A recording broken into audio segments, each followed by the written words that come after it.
Bonjour à tous, moi c'est Gros Titi et aujourd'hui je vais jouer Gloomspite Gate. Moi c'est Sam et aujourd'hui je suis venu en Flash Hitter court.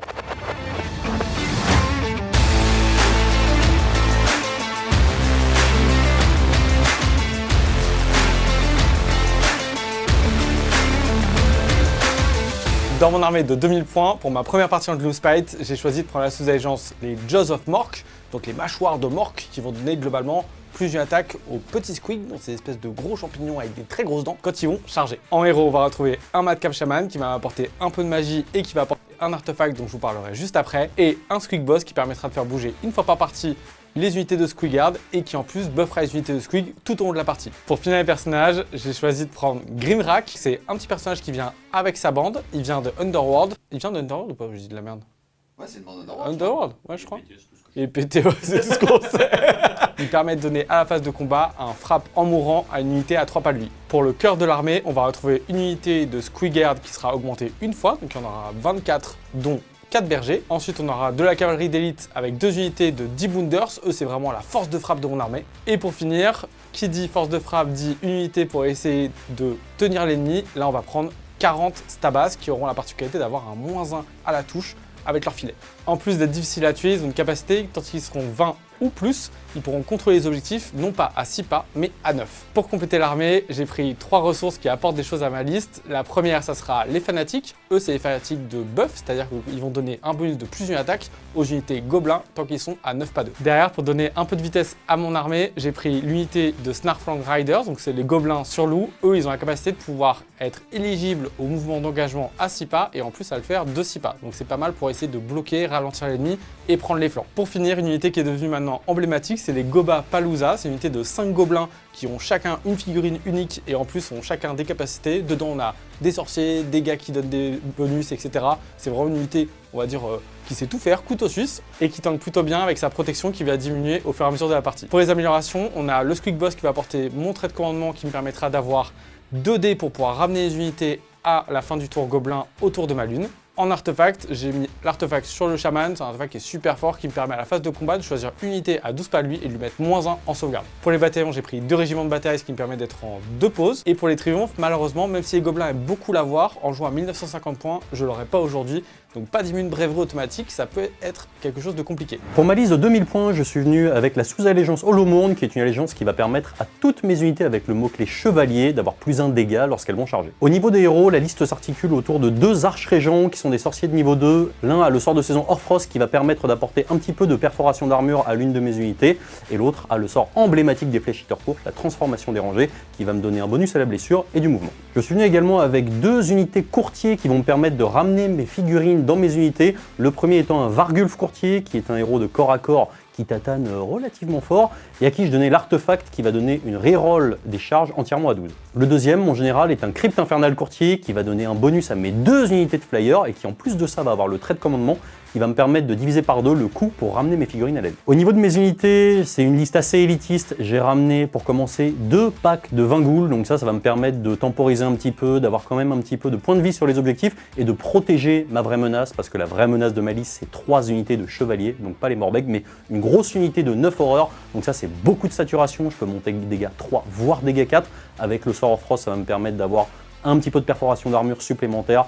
Et enfin, les 2 unités emblématiques de ma liste, 2 packs de 6 flyers qui vont avoir des belles synergies avec le Crypte Infernal courtier et qui en plus de ça amènent pas mal de perforation et de saturation au corps à corps et au tir. Au niveau de mes bataillons, j'ai pris un battle régiment pour descendre au maximum en pause, mais également un bataillon d'Antorian Acolyte qui va me permettre de fiabiliser la magie au niveau de mes 2 arches-régions. La partie d'aujourd'hui, les Wargamers, va se jouer sur un scénario issu du manuel général 2023-2024 qui s'appelle « Chaque pas est en avant ». On va avoir la particularité d'avoir un déploiement en escalier et surtout d'avoir 4 objectifs. Pour le scoring, on va être sur quelque chose de complètement habituel, c'est-à-dire qu'à la fin de son tour, le joueur actif marquera un point de victoire s'il contrôle un objectif, un deuxième point s'il en a au moins un deuxième, et un bonus s'il en a alors plus que son adversaire. Ensuite, au début de son tour, il devra choisir ce qu'on appelle une tactique de bataille, et si celle-ci est réussie à la fin de son tour, ça sera alors 2 points de victoire. Le petit sel de ce scénario, c'est qu'à partir du moment où une unité a chargé, chaque figurine à l'intérieur de celle-ci va alors compter 1 de plus pour le contrôle des objectifs. Et pareil, quand ils vont désengager, alors il leur sera impossible de contester. Le match-up d'aujourd'hui, il va être ultra ultra intéressant pour plusieurs raisons. La première, c'est déjà que c'est la première fois que je joue les gobelins, ça me fait ultra plaisir de m'essayer un peu à cette armée-là. Ensuite, on va jouer contre les nouveaux Flesh Eater courtes.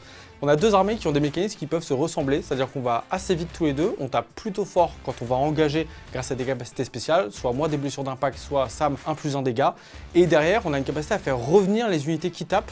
Alors, Sam a l'avantage de pouvoir être full effectif quand moi je vais revenir seulement à moitié et complètement capé. Néanmoins, j'ai aussi une rapidité qui est un petit peu supérieure, donc je pense que c'est moi qui devrais engager. L'autre enjeu de cette partie, là où je vais avoir un avantage, c'est que les gobelins, ils ont une capacité à avoir un très bon scoring, ce qu'on appelle secondaire avec les tactiques et la grande stratégie, qui est globalement plus simple à réaliser et à choisir tout au long de la partie que celle de Sam. Donc je vais essayer de jouer sur ça pour que ce soit lui qui soit obligé de déclencher, c'est-à-dire de venir me chercher pour prendre des risques et ainsi peut-être essayer de le punir sur ce côté-là, puisque moi j'ai un scoring plus fiable, donc j'ai moins besoin de prendre de risques pour marquer des points.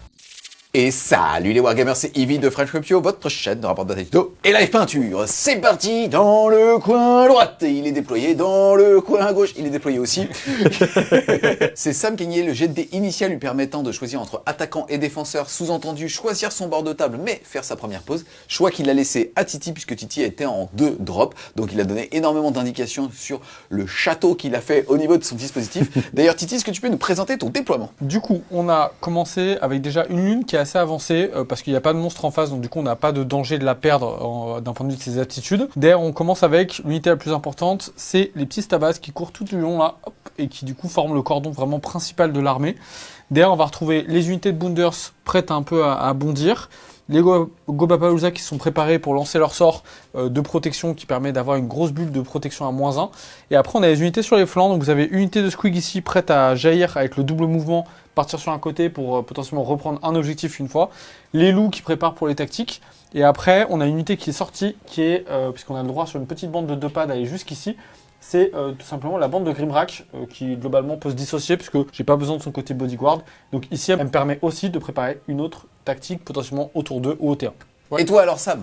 Alors moi, de la même manière, puisque Titi a bluffé, je vais vous dire que l'unité la plus importante de mon armée, c'est ce pack de ghouls. Donc le pack de ghouls est devant, histoire de protéger un petit peu. Je savais pas trop au niveau du positionnement s'il allait me laisser commencer ou pas, donc j'ai fait un gros bunker défensif. Il va falloir courir un petit peu après le scoring. À noter, j'ai mes 2 unités de flyers sur les côtés à portée de la transformation dérangée.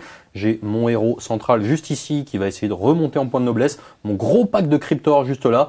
Mon courtier et mes 2 aborants archers-régents qui sont prêts à bondir. Au niveau du positionnement de mon décor, je l'ai laissé très en retrait, donc il y a un vrai choix, c'est un décor qui est extrêmement fort contre Gloom, puisqu'il empêche d'utiliser des aptitudes pour s'immuniser à la bravoure. Alors là, il n'a pas le triomphe, mais dans tous les cas, c'est très fort. Par contre, vu que c'est aussi ma grande stratégie de le protéger et d'avoir personne à 6 pouces à la fin de la partie, et qu'il soit avec quelqu'un en garnison, je l'ai mis très en retrait. Ensuite, Titi, c'est quoi toi ta grande strat? Alors ma grande strat, c'est suivre la lune, c'est-à-dire que mon général doit passer 3 tours sous la lune, donc avec le terrain ou avec la lune de base, et survivre à la partie. Voilà. Ok. Ensuite, tu nous l'as dit tout à l'heure, tu avais 2 pauses et en plus tu avais commencé à te déployer. Est-ce que tu souhaites prendre l'initiative de cette game? Ouais, je vais prendre le T1 pour une bonne raison, c'est que sur ce scénario-là, c'est pas toujours facile de faire des tours à 5 points, c'est-à-dire avoir plus d'objectifs que son adversaire. Et donc je vais profiter de commencer la partie pour tout simplement essayer de mettre un tour moi à 5 facilement, essayer d'empêcher un peu le scoring de Sam en essayant de contrer ses potentielles tactiques du premier tour. Et puis voilà, c'est les 2 objectifs importants pour moi en prenant le T1. C'est parti les amis, début du round 2, début du tour 1 de Titi. On a fait hors caméra les dés primo, c'est-à-dire les dés de saison. Faut savoir que Sam, lui, a un détachement qui lui permet d'en avoir un sur un 3+, tant qu'il a au moins les personnages qu'il a rentrés justement dans ce détachement en vie. Et donc ça fait que toi, tu vas en avoir un et Sam, lui, en aura 2. Au niveau de vos actions héroïques, tu as raté la génération d'un petit PC sur un de tes héros sur un 4+. Et toi, par contre, tu as justement pu utiliser des dés spécifiques. Est-ce que tu peux nous expliquer un petit peu de l'allégeance FEC là-dessus? Exactement. Donc en fait, la mécanique de FEC tourne autour des dés de noblesse. Donc les dés de noblesse, c'est une ressource qui va vous permettre soit de ramener des figurines à la vie dans une unité, soit carrément de ramener des unités. Il s'avère qu'il y a une action héroïque qui permet de prendre toutes les unités différentes du héros qui fait l'action entièrement à 12 pouces, de jeter un dé par unité. Pour chaque 5+, on génère un point de noblesse. Donc là, je l'ai fait là. J'ai fait 4 5+ sur 8 dés. Je suis très fort. Ensuite, qu'est-ce que tu vas faire comme tactique à ce tour pour 2 points de victoire? Alors, classique, quand on est hors de portée de l'adversaire, on va faire un dominance magique. Le but, c'est de passer un sort. Donc là, j'ai 3 sorts potentiels et que je ne me fasse pas dissiper par Sam. Je profite du fait qu'il soit hors de portée pour le moment. Yes, ensuite, phase de héros, qu'est-ce que tu vas faire? Phase de héros, on va commencer par le sort le plus important, c'est le sort de -1 à la touche dans un rayon autour des Gobapalooza. Ça passe sur du 6, 9, c'est suffisant. Derrière, on va tenter de lancer un bouclier mystique, toujours avec eux, parce que c'est un sorcier niveau 2. c'est bon aussi. Et après, lui va nous lancer un Squiggler qui nous permettra de relancer les charges, ça sert pas à grand chose. Ça passe, mais ça sert à rien. Et globalement, c'est fini pour les sorts. Ensuite, pour les buffs, on va donner 2 choses. Ici, on pourrait donner un double mouvement, on va pas le faire, on va juste donner un... Dès que je vais faire des 6 à la touche, je vais faire une blessure mortelle additionnelle. Et après, les Gobapalooza qui sont ici vont donner un +1 course et charge sur cette unité-là. Ça me permettra juste d'être sûr d'atteindre l'objectif que je veux capturer. J'ai une dernière question pour toi. En gros, ce qui est assez rigolo avec Age of Sigmar, même si on est sur la fin de cette 3e édition, c'est la notion de double tour qui peut frustrer parfois alors les joueurs non compétitifs, puisque normalement, vous êtes censé, vous, entre guillemets, systématiquement anticiper. En général, quand on a moins de pauses, on aime donner la main à l'autre parce que sinon, on se met nous-mêmes dans une position de double tour. Là, toi, automatiquement, T1, tu préfères anticiper et faire un tour à 5 pour que gagner tout de suite un point de plus que lui, on imagine en tout cas à son tour. Par contre, tu t'exposes cash à un double tour. Ouais, le fait est qu'il y a plusieurs raisons à ça. La première, c'est effectivement de pouvoir faire un tour à 5. L'autre sujet, c'est d'essayer de contrer les tactiques de Sam. Comme j'ai une armée en face de moi qui est plus faible d'un point de vue tactique, il va chercher des dominances magiques au premier tour ou des Surround and Destroy. Ça, je peux essayer de l'handicaper pour le forcer dans son scoring et du coup pas le laisser jouer, on va dire, de manière détendue. Et ensuite, j'ai largement le potentiel pour encaisser un double, surtout si le premier tour est à blanc, c'est-à-dire si je me mets plus loin. Exactement. Voilà. Mais surtout, voilà, je peux me mettre loin, du coup, il peut faire un premier tour de mouvement, et s'il a un double, sachant qu'en plus, moi, j'aurai plus de chances mathématiquement de gagner l'initiative, puisque je gagnerai les phases d'échange où on sera au même résultat de dés, et bah, en fait, je pourrais peut-être lui donner, et ça pourrait m'avantager, et me remettre moi-même en position de double.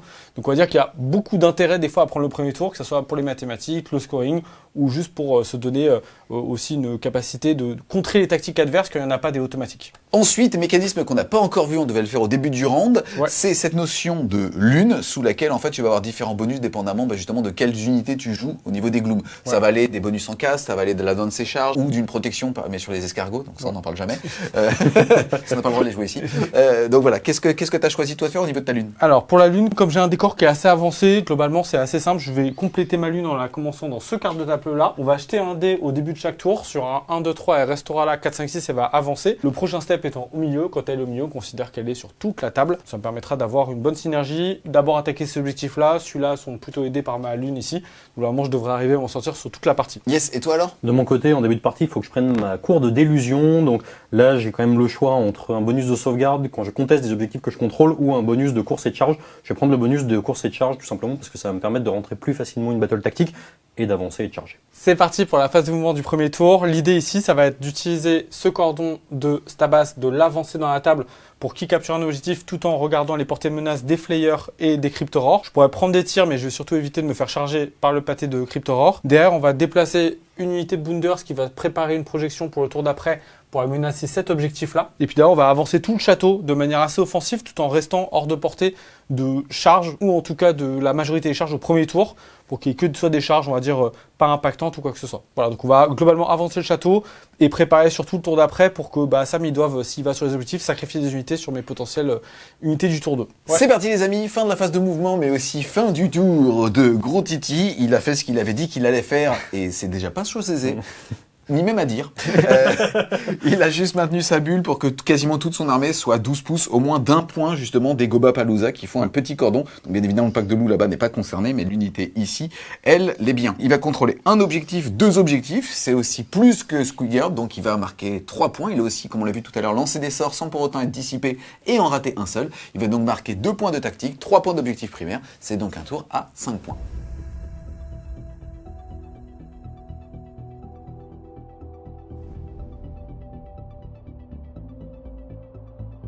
C'est parti, début de ton tour 1. On a fait... J'en peux plus des joueurs d'OS. Des fragiles, les gars. C'est ça ou les Égyptiens? Je ne sais pas encore. On ne sait pas. Tu risques un strike, attention. En tout cas, ils ont déjà fait hors caméra la génération des Déprimo et ils vont en avoir qu'un chacun supplémentaire. Il faut savoir que tu as raté celui de ton détachement, donc c'est un commun que vous allez avoir. Ensuite, au niveau de ton action héroïque, tu as réussi, tout comme tout à l'heure, à régénérer des petits points. Ouais. Et d'ailleurs, tu es capé à 6 points par personnage. Exactement. Donc, là, celui-ci, il est capé. Qu'est-ce que ça va donner comme bonus? Alors, grosso modo, pour toutes les unités Flesh Eater entièrement à 12 de lui, elles vont avoir plus une attaque de mêlée. Donc ça c'est hyper intéressant. Pas forcément ce tour-là, mais avec eux c'est particulièrement balèze. Et enfin ça va me permettre de ramener des figurines à la vie. Donc grosso modo pour 1 point je ramène un cerf et pour 2 points je ramène un knight. Il s'avère que j'ai que des cerfs et des knights, donc ça tombe bien. On a aussi le mec dans la garnison en tant que dans le décor qui lui a gagné 3 petits points. Et ensuite, qu'est-ce que tu vas choisir comme tactique? Je vais prendre Magical Dominance parce que Titi a essayé d'avancer. Il n'a pas pu avancer énormément parce que comme il est joueur 1, s'exposer à un double tour, tout ça c'est pas évident. Donc je vais avoir des lancements de sorts gratuits. On va en profiter, ça sera sûrement le dernier tour. Yes, donc tout comme Titi, il faut que tu arrives à passer un sort mais que tu n'en rates pas et que celui-ci ne soit pas dissipé pour 2 points de victoire. C'est ça, ça devra aller. Donc du coup c'est parti, on arrive à la phase de héros. On va commencer tout de suite avec lui qui va faire une petite transformation dérangée. 8, je rajoute un dé primal, c'est obligatoire. 12, donc je vais pouvoir prendre 3 unités qui vont avoir plus 1 pour blesser, plus 2 au mouvement. On va prendre 7 unités de flyer, 7 unités de flyer, et on va également prendre a priori 7 unités de Cryptorore. Donc du coup il me reste 4 sorts à lancer puisque le focus a été mis sur lui. Lui il va commencer tout de suite avec un petit Orfrost, parce que s'il peut avoir plus 1 bless, plus de move, et perfo moins 3, on sera content. Ça fait 6, je rajoute un dé. Ça fait 9, donc je vais balancer un Orfrost sur 7 unités d'aurore. Ils ont qu'un seul profil d'attaque de mêlée, donc je prends celui-ci. Ça sera donc de la perforation moins 3. On rappelle qu'en fait, en gros, il devait jeter un D3 et dépendamment du résultat, ça faisait des effets sur la capacité de toucher, de blesser ou de perforation d'armure. Exactement, et comme ils touchent bien, ils blessent bien, et ben ils vont perforer bien. Ensuite, on passe à la suite. Juste ici, on va balancer un Mystic Shield, c'est assez important. Ça fait 9, je vais le garder, je vais le mettre sur mon pack de Cryptorore qui va être full buff. Donc à noter quand même qu'à chaque fois que je réussis un sort, je gagne 1 point de Noble Deed. Donc ici je suis à 4, ici je suis à 2. On va tenter de balancer avec lui un petit Arcane Bolt. Ça me fait 9. Je crois qu'il me reste encore un seul sort à lancer avec lui. Je vais faire son sort de War Scroll, ça va lui permettre de monter. C'est Noble Deed à fond, ça fait 6, normalement c'est bon, dans tous les cas il me reste un primal, donc ça fait 8. Techniquement les unités qui descendent de FEP peuvent avoir un mouvement, ça ne sert à rien, mais ça me monte mes Noble Deed, fin de ma phase de héros. Phase de mouvement, alors c'est intéressant, pour être un petit peu dans la tête des joueurs là, on a vu Titi qui a pris l'initiative sur cette game, tu le sais. Qu'est-ce que tu vas faire toi à cette phase de mouvement? Est-ce que tu vas t'exposer? Est-ce que tu vas exposer beaucoup de ressources pour toi aussi faire un tour à 5 et tenter de le deny et serrer les fesses au niveau de la prise d'initiative? Qu'est-ce que tu vas faire? En fait, c'est vrai qu'il y a un vrai choix. L'important pour moi, c'est de pas prendre de retard au scoring parce que mes battles tactiques sont pas simples à mettre. Donc l'idée, ça va être de préparer déjà les battles tactiques pour la suite, notamment les bords de table. C'est un scénar où les territoires sont un petit peu particuliers, donc il faut beaucoup s'exposer, aller dans les coins pour préparer cette battle tactique. L'idée va aussi être d'être capable de reprendre un objectif, donc je vais me servir à la fois d'unité pour aller préparer la battle tactique du tour suivant, mais également pour commencer à déblayer, parce que cette unité-là, tant qu'elle est 20, elle contrôle l'objectif à 9 pouces, il peut y avoir un redeploy entre temps, donc l'idée ça va être de protéger un maximum avec ses ghouls, de temporiser un petit peu ici, puisqu'il a moins de force de frappe et moins de projection, et comme je suis joueur 2, je suis quand même un petit peu plus serein, il faut aussi se mettre aussi dans une position où, si j'ai l'initiative, ou si Titi me la laisse, il faut que je puisse faire quelque chose, donc pas trop loin, ou avec pas trop d'unités. À noter quand même que là, je suis avec des héros qui ont beaucoup de points de noblesse, donc dans le pire des cas, si je me fais un petit peu trop attaquer, je pourrais les ramener à la vie. Fin de la phase de mouvement. Quelque chose à dire quand même, puisque Sam avait commencé à envoyer son petit pack ici de ghouls sur cet objectif. Ça a permis à Titi justement de faire un redéploiement ici pour 1 point de co, et il a fait 6. Il a pu en fait mettre 20 figurines pour le contrôle de l'objectif. Ça a donc entre guillemets obligé Sam à amener justement l'unité de flyer, c'est ça? Exactement. Juste derrière, donc potentiellement à l'exposer si Titi lui souhaite jouer, ou en tout cas avoir l'initiative à son prochain tour. Bref, en tout cas ça fait que tu as cet objectif, tu vas donc en contrôler 1, 2 et 3. Ça fait qu'en l'état, tu vas toi aussi marquer 5 points de victoire, mais ça t'a forcé à utiliser une autre ressource. Ouais, c'est l'idée. Ensuite, tu vas pouvoir faire un petit tir. Un seul, oui. Alors techniquement, je pourrais en faire plus pour tirer dans les stabas. Maintenant, les stabas, je sais que je vais aller dessus au close. J'ai un +1 pour charger, ça devrait aller, ça me fait une charge à 6. Donc j'ai juste le petit flyer de devant qui va s'amuser à tirer dans les squiggards. Comme on n'aime pas les squiggards, c'est parti. Je vais me mettre un +1 touche parce que j'ai beaucoup trop de CP. Je vais donc avoir 4 tirs qui touchent sur du 3. Bravo champion, qui blesse sur du 2. Et bah ça t'en fait 2. Reine moins 2. Et bah ça fait du coup un mort. Poup. Et donc un potentiel test de déroute plus tard. Donc c'est parti maintenant, phase de charge. Mon pack de flyers va charger. À noter que les ghouls ont couru d'ailleurs. C'est parti, charge à 6. Trop fort. 7 et un 8 du coup. Du coup, j'ai fait ma charge comme ceci. L'idée étant d'engager rien de ce qui est derrière, hormis le pack de Squigard. Pourquoi? Parce qu'ils ont des bonus en charge et surtout, ils me font relativement peur. Là, ils vont prendre quand même un certain temps, modulo comment il va retirer ses pertes à la déroute, mais à avancer, etc. sur la table. Donc pour l'instant, ils sont un petit peu loqués. Donc juste au peeling, j'en ai engagé un et j'ai simplement 5 mecs qui vont pouvoir taper. Pas le petit qui était derrière, qui était un peu loin. Ça fait donc 21 attaques. Ouais, donc à moins 2 touches. Donc je vais pas utiliser de CP pour. Pourquoi moins 2 touches, s'il te plaît, Titi? Alors pourquoi? Parce qu'on a toujours la bulle des gobas qui fait que tous les gobelins en rayon 12 ont -1 pour être touchés au tir et au corps à corps. Et en plus, ils ont des petits filets, donc ils lancent des filets sur leurs adversaires, ce qui fait que du coup, ils mettent un -1 quand on tape sur eux. Donc ça va me faire quand même à 5.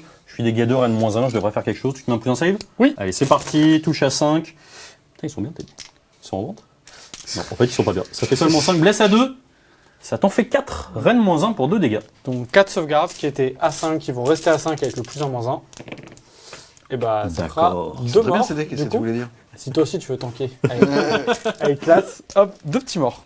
Du coup on va faire poup poup. C'est parti, ici on active. L'idée c'est j'utilise mon mouvement d'engagement pour en fait avancer globalement. Je ne vais pas essayer de reprendre l'objectif, je pense que c'est très compliqué sachant qu'il a plus 1 en ayant chargé.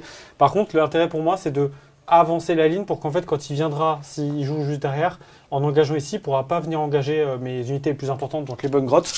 Voilà, donc ça me permet tout simplement d'avancer une ligne de défense. On est parti, les attaques normales d'Estabas. Je vais mettre un À plus un 4 à 4. save de mon côté. Ouais, et encore à 4. Ça te fera 3 blessures sans rend. 3 sauvegardes à 4. Petit fil no pain de la DS à 6, ça fait 2 dégâts. Ensuite, on a les attaques de filet. Il y en a 2. Ouais, ils sont chauds. Une blessure sans rend. C'est parti à 4. Ouais. Derrière, on va passer à l'activation du coup des squigs. On se rappelle du coup qu'ils vont avoir 2 bonus. Le premier, c'est celui que j'ai donné au premier tour. Chaque 6 à la touche, je vais faire une blessure mortelle. Et l'autre, c'est qu'ils vont avoir plus d'une attaque puisqu'ils sont entièrement à 9 de l'unité de fanatique qui les buff. Il y en a 4 qui tapent, ça fera 16 attaques du coup avec le bonus des fanatiques. Touche à 4, les 6 à la touche feront une BM supplémentaire. Il n'y a pas. Il n'y a pas. Mais ça touche bien. Ça touche plutôt bien, c'est déjà ça. On va blesser à 3+. Ça fera 8 blessures à reine -1. Donc 8 sauvegardes qui vont être sur du 5. Ça fait 6 dégâts. Donc 6 fil no pain à 6.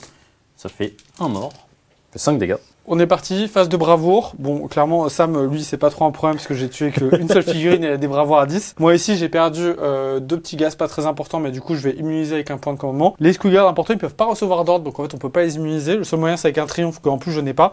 Donc, j'ai une bravoure à 3, j'en ai perdu un. Donc, on va jeter un dé.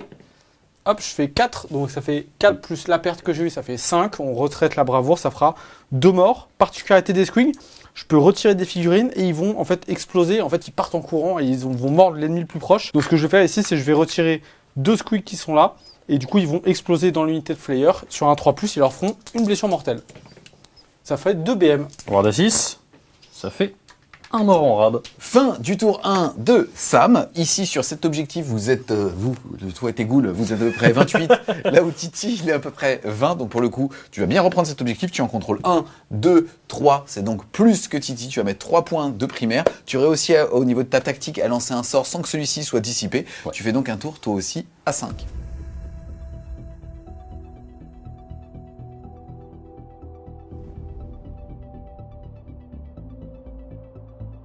C'est parti, début du round 2. Avant le jet d'initiative, on va regarder qui a la lune. Enfin non, où va ta lune? C'est ça, exactement. Donc sur un 4+, elle va aller au milieu de la table et donc elle couvrira tout le champ de bataille. Et 1, 2, 3, elle va rester dans le coin inférieur gauche. Non, elle va rester dans ce coin juste ici. C'est parti, jet pour l'initiative en cas d'égalité. C'est Titi qui la conservera. C'est parti les gars? C'est parti. Allez, des tyrannides de la puissance. 4 et 2. C'est pour Titi. Ouais. C'est parti, début du round 2. Titi, tu as décidé de laisser la main à Sam. Pourquoi? Alors il y a plusieurs raisons. La première, c'est qu'en le laissant jouer, globalement, je vais pas lui tuer d'unité normalement pendant son tour. Et donc du coup, il va pas pouvoir lancer son mécanisme de repop durant du coup ni le tour 1 ni le tour 2. Et donc bah, ça fait que je repousse ce mécanisme-là. Ça me laisse des chances potentiellement de peut-être tuer des personnages et de lui couper cette mécanisme. L'autre, c'est que j'ai quand même une bonne ligne de défense et que je pense qu'il va devoir quand même respecter le double tour de Blue Spite. Tu parles des mecs en capuche là? Ouais. C'est le petit gars là. Bah, on a vu, -2 à la touche, -2 à la touche. Tu penses que lui, il tient ton armée. Lui, il tient la ligne. Et donc, je pense qu'il faut qu'il respecte quand même le double tour de Blue Spite avec les 2 unités de Bounders qui peuvent clairement quasiment table raser toute l'armée. Maintenant, il y avait des pour et des contre. Les 2 étaient bien. Mais surtout, c'est le côté aussi, moi je vais perdre des unités, donc je pourrais mettre mon mécanisme de repop et donc je vais revenir plus vite avec plus de ressources que lui. Donc je pense que c'est un des trucs qui me plaît bien, plus le double tour, ça me fait 2 raisons de la laisser. Ok, on va maintenant passer de ton côté. Yes. Au niveau donc de ta tactique, qu'est-ce que tu vas choisir? J'ai pris une tactique de bataille flécheteur courte qui me dit que toute mon armée doit être entièrement à 12 d'un héros avec 6 points de noble lead. Il peut y en avoir plusieurs. C'est-à-dire que lui était à 5, il est dans le trône, il va en gagner des 3, donc il remonte à 6. J'ai ce petit père qui est déjà à 6 et lui qui va essayer de remonter un petit peu, donc elle est garantie. Yes, en termes d'action héroïque, qu'est-ce que tu as fait, Titi? De mon côté, j'ai pour l'instant pas tenté de gagner un CP sur mon général, sur un 4+. c'est bon. Et en plus, comme je suis deuxième joueur, je vais lui donner en plus un autre point de commandement pour le tour. Toi, en action, Eric, ce que tu as fait, c'est que tu as utilisé une flèche terre courte qui te permet de bouger de D6. Bon, tu as fait 2 avec lui. C'est ça, l'idée étant que, grosso modo, si j'avais fait 5 ou 6, j'aurais pu m'assurer d'être à portée de tir de E pour provoquer le plus 1 dégât sur E. Et grosso modo, l'idée, c'est quoi? C'est de laver ça au tir et d'enchaîner direct sur le pack de Bounders qui est derrière. Parce que quand je suis au tir, j'ai qu'un seul malus, entre guillemets, sur le screen. Bon, donc j'ai fait 2, il va falloir être bon sur la transformation des ronges. Pour finir, au niveau des dés primo, vous en avez un chacun puisque tu as raté ton 3+, sur ton détachement. Ensuite, qu'est-ce que tu vas faire en face de Maggie? Le plus important, c'est maintenant, c'est la transformation dérangée du petit père qui est ici. Il est hors de portée de dispel, il n'a pas le droit de me décevoir. 8, un petit de plus. Parfait, donc je vais pouvoir prendre 3 unités qui vont avoir un plus 2 au mouvement et un plus 1 pour blesser. D'ailleurs, j'ai oublié, je peux pas le mettre sur ce héros là, donc tant pis. Je vais le prendre sur eux et sur ce petit pack de goules. Ensuite, on va continuer, je vais faire un Horfrost avec lui. Ouais, c'est presque pas cassé ça. Ça fait 10. Ici, je vais tenter de dissiper avec les Gobapalooza. Ils font 9. Je vais utiliser mon dé primal à moi pour tenter de l'enlever. Il me faut un de plus. Oh, c'est cassé. Suspense. Oui, ça va dissiper le Horfrost. Et en plus, il m'a fait reculer mon armée de 2 pouces. C'est très très bien joué. Ensuite, on va passer au Mystic Shield. Il est super important. 10. Pareil, deuxième dispel des Gobapalooza. 10, mais j'ai pas de bonus, donc ça va passer. Donc du coup, ça va partir sur le pack d'horreur, et surtout, ça me fait gagner un point de Noble Deed. Il me reste un seul sort, c'est gratuit. Ici, on va balancer allez, un petit Arcane Bolt. Ça fait 10. Du coup, c'est la fin de ma phase de héros. On va passer à la phase de move. Le plus important, ça va être de placer mes bulles de lui pour que toute l'armée soit entièrement à 12, de voir si j'ai moyen d'asmater fort au tir ici, et ensuite de voir si je peux cogner avec le pack d'horreur. C'est parti les amis, fin de la phase de mouvement des Flesh Eater Groot. Pas grand chose à dire puisque tu as avancé, tu as maintenu une bulle de 9 de lui sur eux, et derrière tu as décidé justement d'exposer ce pack. Tu peux nous expliquer un petit peu de l'enjeu sur eux, entre tir et corps à corps? On rappelle que leur règle c'est que si jamais il y a une unité ennemie à côté d'eux qui subit une perte, comme il va y avoir de l'odeur du sang, ils vont passer de dégâts 1 à dégâts 2. C'est ça, donc ça c'est grâce à lui et c'est les unités qui sont entièrement à 9 de lui. Du coup le problème c'est que j'ai beaucoup de malus à la touche et mon armée touche relativement mal. Donc lui il a seulement 4 tirs, l'idée c'est que lui fasse un mort là-dedans. En faisant un mort il va réveiller eux qui vont pouvoir tirer des dégâts 2 là-dedans parce que je me suis mis à plus de 9 donc pas de redeploy. Donc c'est soit on fiabilise le fait de donner le bonus, soit on accepte d'être un peu gamble et on fiabilise éventuellement si on a le bonus.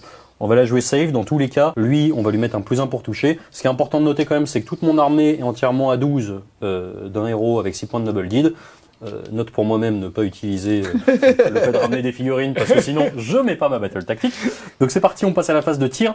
On va commencer avec le tir de lui dans eux. Il suffit qu'il fasse un mort, je vais mettre un plus 1 pour toucher. Ça marche. Moi je me mets rien parce que j'ai plus qu'une sauvegarde à 6, donc je vais plutôt tenter le tanking sur le tir fatal après. Ouais, à noter quand même que j'ai dit une petite bêtise en phase de héros sur la transformation dérangée. J'ai dit que je voulais le mettre sur lui mais que je pouvais pas. En fait si, il a exactement 7 PV donc je l'ai mis sur lui, ça m'assure le tir. Donc c'est parti, je vais avoir 4 tirs qui vont toucher à plus 1 moins 1. Donc 5 du 4. Ah 4.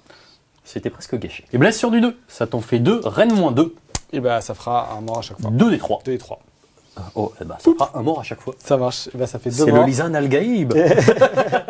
Ça fera poup poup. Très bien. Du coup, toutes les unités entièrement à 9 de flyers vont pouvoir tirer dégâts 2. Je pense qu'on va commencer avec ce pack qui est ici. Ouais. On passe tout de suite à la première activation au niveau du tir avec ce pack de flyers qui va tirer dans les petits stabas juste devant. J'ai un moins 1 pour toucher, j'ai un plus 1 pour blesser parce qu'il a une bravoure toute pourrie. Donc j'ai 16 touches à 5.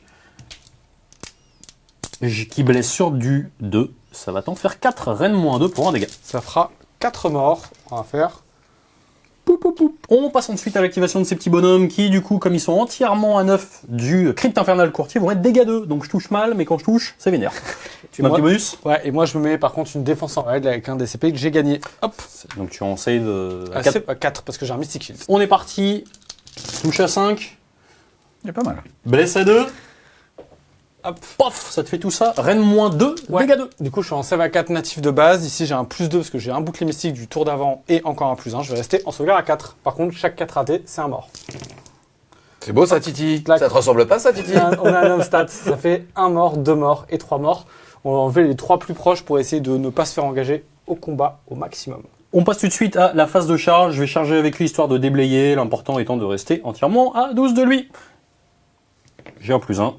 Eh ben, il m'en fallait pas moi. Début de la phase de combat, les flyers vont activer. À noter qu'ils sont entièrement à 12 de ce héros, ils vont donc avoir plus une attaque, comme ils ont chargé en holomonde, ils vont avoir plus un dégât. C'est maintenant ou jamais pour les sortir. Je mets pas de plus un touche puisque tu me mets un -2. Ouais, c'est ça. Et du coup, moi, je me suis mis un plus en sauvegarde et Grimrak a désigné l'unité de Squigard et il a dit que durant cette phase de combat, à chaque fois qu'ils vont mourir, elles pourront taper. Donc c'est parti, j'ai 31 patates en 5+, 2+. Allons-y. Ou c'est pas très beau. Tu trouves? Tu trouves? C'est vrai que Non, en c'est fait, c'est stat, non c'est... Ouais, je trouve qu'il t'en reste une encore là. En fait, c'est bah, stat. j'en ai 10. Ouais, je pense que c'est stat. Hein. À 2. Ça aussi, c'est stats, tout ça, rien de moins 1 pour donner. Hop, moi, Alors du coup, je vais rester en save à 5+, plus 1, moins 1. Hop, et chaque raté, ça fera 2 morts. Titi, les stats. Ouais, donc ça fera 6 x 2, ça fera 12 morts. Plop, plop, plop. J'active les Squigard. Ici, ils ont toujours les 2 bonus, donc le plus une attaque et les BM sur le 6 à la touche supplémentaire. On y va. Oh là, c'est beaucoup mieux. Oula.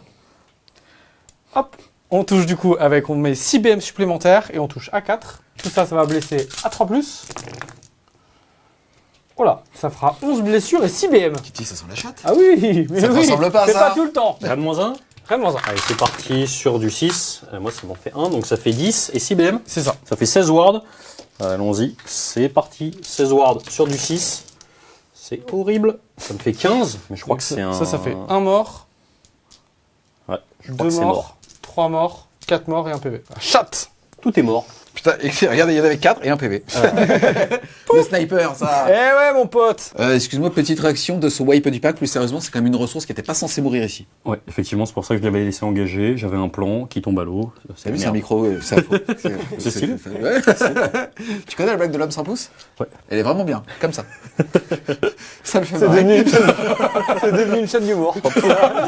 Ici, la riposte des petits gobelins. Ça, c'est les attaques normales. Ça touche à 4 et ça blesse à 4. Ça fera 2 blessures sans rend. Allez, c'est parti. 2 à 5. Joli. Et ensuite, on a un filet. Il m'a pris mon dé, là. Allez. Rien du tout. Pour la bravoure, ce qu'on va faire, c'est qu'on va immuniser le pack de Stabas. Et par contre, on va jeter ici. Ils ont 5 de bravoure. J'en ai perdu 3. Ça fera 3 et 1, 4. Je vais perdre 0. C'est parti Sam, plus sérieusement je t'ai fait la blague de l'homme sans pouce, mais t'étais pas censé perdre cette ressource. En fait tu avais maintenu engagé justement les Squigard pour les loquer et ainsi de suite. Là il te fait pile poil le nombre de PV pour te sortir ton unité. Ça veut dire que là tu risques d'être un petit peu à la bourre derrière en termes d'attrition. Ouais, c'est ça. En fait, le souci, c'est que, vu que, grosso modo, quand vous perdez une unité à votre tour, que vous avez laissé engager pour vous prémunir, en gros, économiser un tour de l'adversaire, effectivement, ça va me coûter, je pense, très cher, parce que du coup, là, si jamais il arrive à choper un double tour dans le dispositif central, au lieu d'avoir qu'un tour, ça peut dévisser. Mais bon, on serre les fesses. À noter quand même qu'au niveau du contrôle des objectifs, c'est important de le préciser, je mets mes ghouls sur l'objectif qui est là, et puisqu'elles ne peuvent pas contrôler les 2 objets, et celui-ci je le garde tout simplement parce que je l'avais au tour d'avant. Voilà. Yes, en tout cas ce qui est plutôt cool c'est que tu vas maintenir un tour à 5 points puisque tu contrôles 1, 2, 3 objectifs. Tu as aussi réussi à avoir toute ton armée à 12 pouces de héros qui ont 6 points justement de vaillance. Ouais. C'est ça en français? Noblesse. Noblesse. Je sais pas, je fais qu'en anglais. Allez, Et voilà. D'ailleurs c'est Squigard, connard. On peut s'appeler le troupeau de Squeak, si vous voulez. Et donc ça fait que ton score passe de 5 à 10. Yes.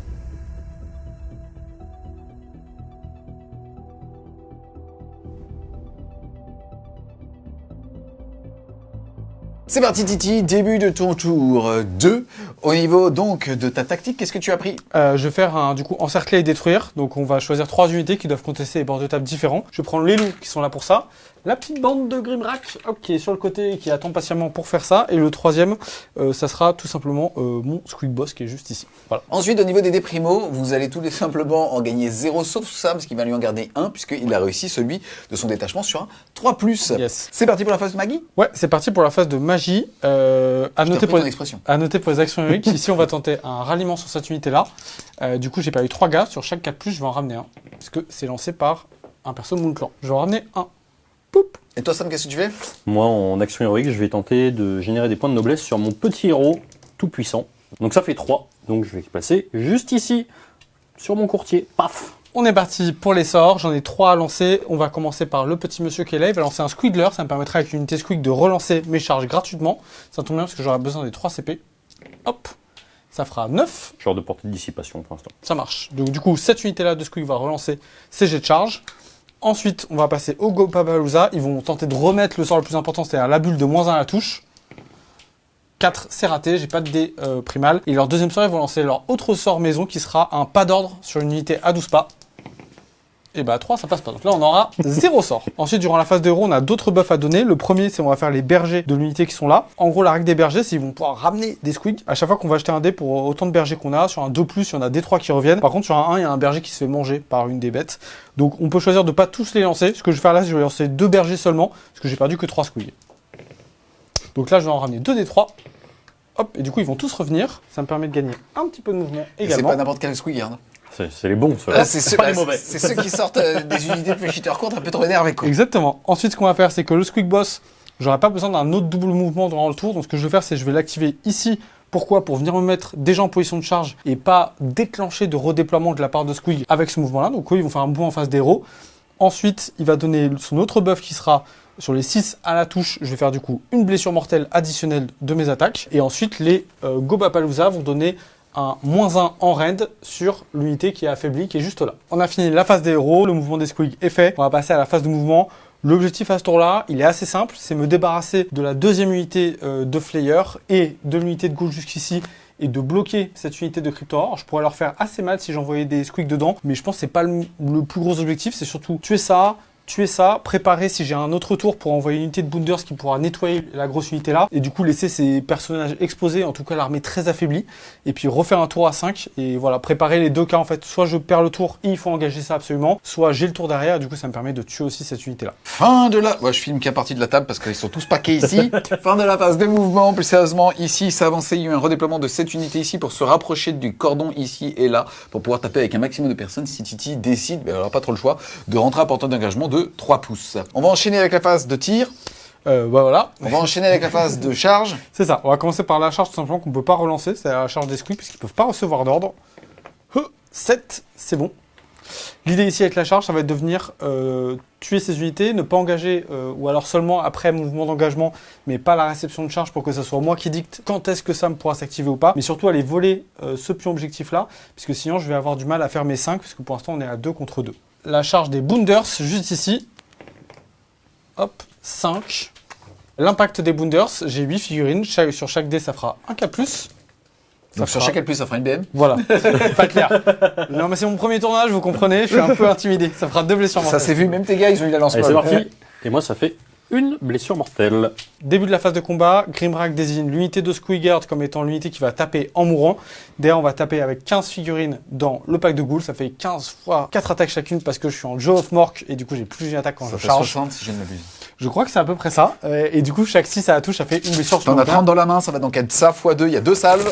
Je rappelle que 4 squigs, ça tue 4 flares. Est-ce que mes ghouls vont mourir? Ça c'est intéressant. C'est ça un vrai jet de Titi. On le retrouve, ça fait plaisir. Je rappelle qu'il a fait 30 dés. Il était censé avoir justement 15 touches. Il n'en a que 10. Il touche comme s'il touchait à 5+. C'est ça. Et 3 BM pour le moment. Ça fait plaisir de te retrouver. Ça fait plaisir aussi. Ça, c'est des blessures que je te fait tout de suite. Bon, par contre, on s'en sort bien. 3, 6. Ça fera 8 blessures et 3 BM à la première. Ouais. C'est parti. Deuxième salve.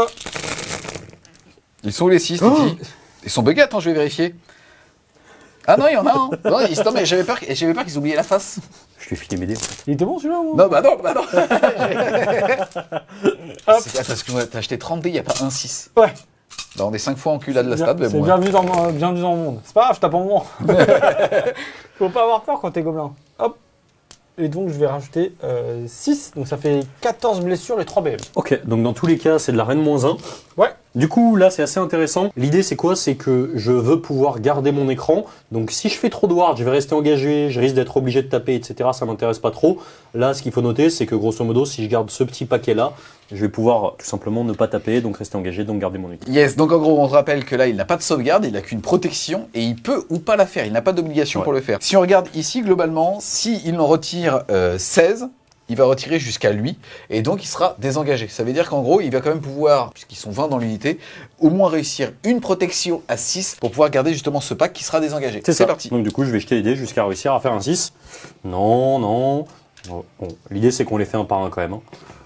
Quand même, à un moment, je vais réussir à en faire un, tu penses? Non. Non. En fait, non, ils vont tout. Non. Ah, il y a. On s'arrête là. Il y en a. Heureusement, Voilà. parce que j'ai fait un deuxième 6 d'affilée. Donc, tu peux en retirer 16 et il va en rester 4 qui seront désengagés. Exactement. On passe à l'activation de 7 unités de flyer. Je vais pouvoir mettre 3 mecs dans les stabas, 3 mecs dans les Wounders. De toute façon, il y a plein de malus partout. On va commencer avec les mecs dans les stabas. J'ai donc 15 attaques qui vont toucher sur du 5. Excuse-moi, mais C'est comme il y a ça de la qu'on connaît couleur six. sur ce jet de D1. Qui blesse sur du 2. Eh ben, c'est pas mal, ça t'en fait 7. Rennes moins 1 dégâts. 7, cette fois j'ai pas donné, mais j'ai donné un bonus en sauvegarde à cette unité-là, donc eux ils vont passer en sauvegarde à 6. Non, donc ça fera 7 morts. Et ensuite, la même avec une attaque de plus dans les Wounders. Touche à 5, c'est la plus importante. Aïe, aïe, aïe, aïe, aïe, aïe, aïe, aïe. Blesse à 2, ça t'en fait 4, Rennes moins 1 pour un dégât. Donc 4 sauvegardes qui vont rester à 4. Et ça fera un seul point de vie, je vais pas perdre de Wounders. On est parti, on va commencer avec les attaques de lance des gobelins ici. Globalement, je vais surtout miser sur elles pour finir l'unité. On se rappelle qu'ils ont un +1 en reine natif et qu'en plus les lances ont +1 en reine quand elles chargent et un +1 dégâts. Excuse-moi, mais en fait, c'est pas un drapeau, c'est un drap de lit. Bah bien sûr, mais c'est un drapeau blanc, ils sont là pour la paix. Et par contre, il a dit finir l'unité alors qu'elle n'est pas entamée quand même. Et du coup, les petits gars ici, les fanatiques rajoutent une attaque là-dedans, donc on est à 3 attaques par gars avec les lances. On y va, c'est tout ça qui vont toucher à 4. On va blesser à 3+, et tout ça c'est du dégât 2. Pour l'instant, on est à 12 blessures. Ouais. 12 wards. Les squigs, ils ont du coup plus d'une attaque parce que j'ai chargé, plus d'une attaque parce qu'ils sont à côté des fanatiques. C'est pareil, c'est toujours à 4+. Oui, il est beau celui-là. Hop là. Regarde. Ils vont blesser à 3. Et du coup, c'est pareil, ça c'est de la reine -2. Ça fera 5 et 5, 10. Ça fait du coup au total 22 blessures. Ouais. On va donc procéder au 22 jets de ward à 6. Hop, ça fait 20. On va donc retirer au retirage de figurines. 5 5 fois mecs. 4. 5 tout pile. On passe à mon activation ici. Alors à noter que ce bonhomme, il lui reste 3 points de vie. Il est hyper important de le garder puisque ici je suis engagé dans tous les cas, donc il se passera rien.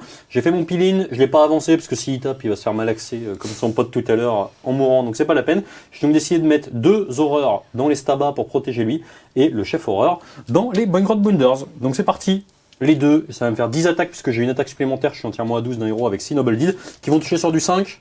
Blessé sur du 2, ça t'en fait 3, reine moins 1. Et il y en a une à dégâts 3. C'est ça, une dégâts 3 et 2 dégâts 2. Ouais, on va commencer par celle qui est dégâts 3 du coup. Non, ça fera 3. Et ensuite 2 à reine moins 1. Non, donc ça fait 3 plus 2 plus 2, ça fait 7 morts au total. Ouais. Et ensuite on va passer au chef. De base il a 4 attaques, une supplémentaire parce que c'est le chef, une supplémentaire parce qu'il est entièrement à 12. Donc 6 attaques qui vont toucher sur du 5. Ça c'est pas mal. Blessé sur du 2. Ça t'en fait 2 dégâts 3 du coup puisqu'il y a 2 6. Donc 2 à ce dégâts 3, on se rappelle que j'ai donné un plus en sauvegarde, je vais rester du coup en 4+. Et bah ça tank, et par contre je vais prendre 7 morts du coup dans les petits gobelins. On riposte avec les gobelins, c'est parti, on a 5 mecs normaux et du coup il nous reste un filet. Ça, c'est un duel de ouf, ça. Allez on y va. Je vais mettre un plus en sauvegarde. Et un plus 1 à la touche de mon côté. Les mecs touche. investissent toutes leurs ressources dans le combat des nuls. Allez. Ah il y a déjà 2 blessures, sans reine par contre. Allez c'est parti, 2 qui vont être à 4. Oui. Ah dommage. Et le filet. Le filet il touche tout. Quand on est attaqué Blesse au à filet, 5, c'est que tu 2 sais que c'est blessures important. sans reine. Allez c'est parti à 4. Non, ward à 6. 1 dégât. Un PV. Pour la phase de bravoure, moi c'est assez simple. Ici, globalement, j'ai pas perdu de figurines là-dedans parce que j'ai eu de la chance sur mes sauvegardes.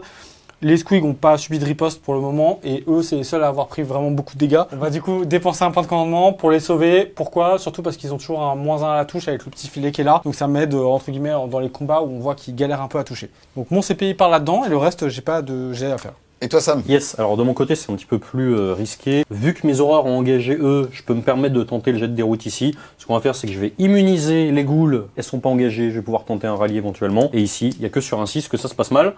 Ça se passe pas mal. C'est parti, ici Titi vient de terminer donc son tour 2. Au niveau des objectifs dits primaires, il en contrôle 1, 2 et 3 là-bas. Ouais. Il va donc marquer 3 points de primaire. Il a aussi réussi sa tactique de bataille puisqu'il a une unité ici à 6 pouces de ce bord-là, une unité là-bas à 6 pouces de ce bord-là, et le petit personnage ici tout vert qui est à 6 pouces de ce bord-là. Il va donc faire lui aussi un tour à 5. Le score à l'issue du round de 2 est donc 10 à 10.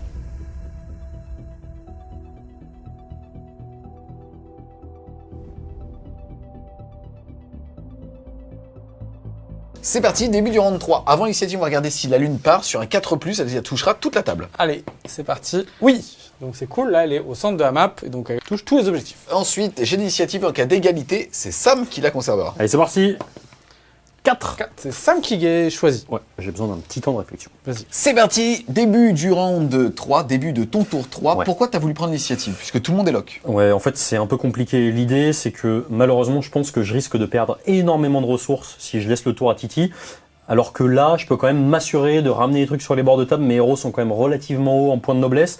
Et surtout, ici, je vais pouvoir, en gros, quasiment de manière sûre, ramener mes 2 packs de flyers à 6. Ce qui est quand même hyper intéressant. Le souci que j'ai actuellement, c'est le tape en dernier qui est sur les Squigard. Parce que je peux pas vraiment y aller. Et en même temps, il me tartine énormément. Tape en mourant, ouais. Exactement. Donc, de taper en mourant, exactement. Donc là, c'est un petit peu compliqué. Reste que là, j'ai encore des battles tactiques faisables. Je vais prendre ce tour-là, histoire de m'assurer du scoring, d'avoir du monde sur table, et puis on va un peu repousser l'échéance d'un double tour éventuel. Ensuite, au niveau de toutes les actions en début de tour, globalement, au niveau des déprimos, vous avez tous les deux raté votre 4+, mais tu as réussi ton 3+ de détachement, tu vas Exactement. donc en avoir un. En termes d'action héroïque, Titi a essayé de gérer un PC avec le petit mec en vert là-bas, et c'est non.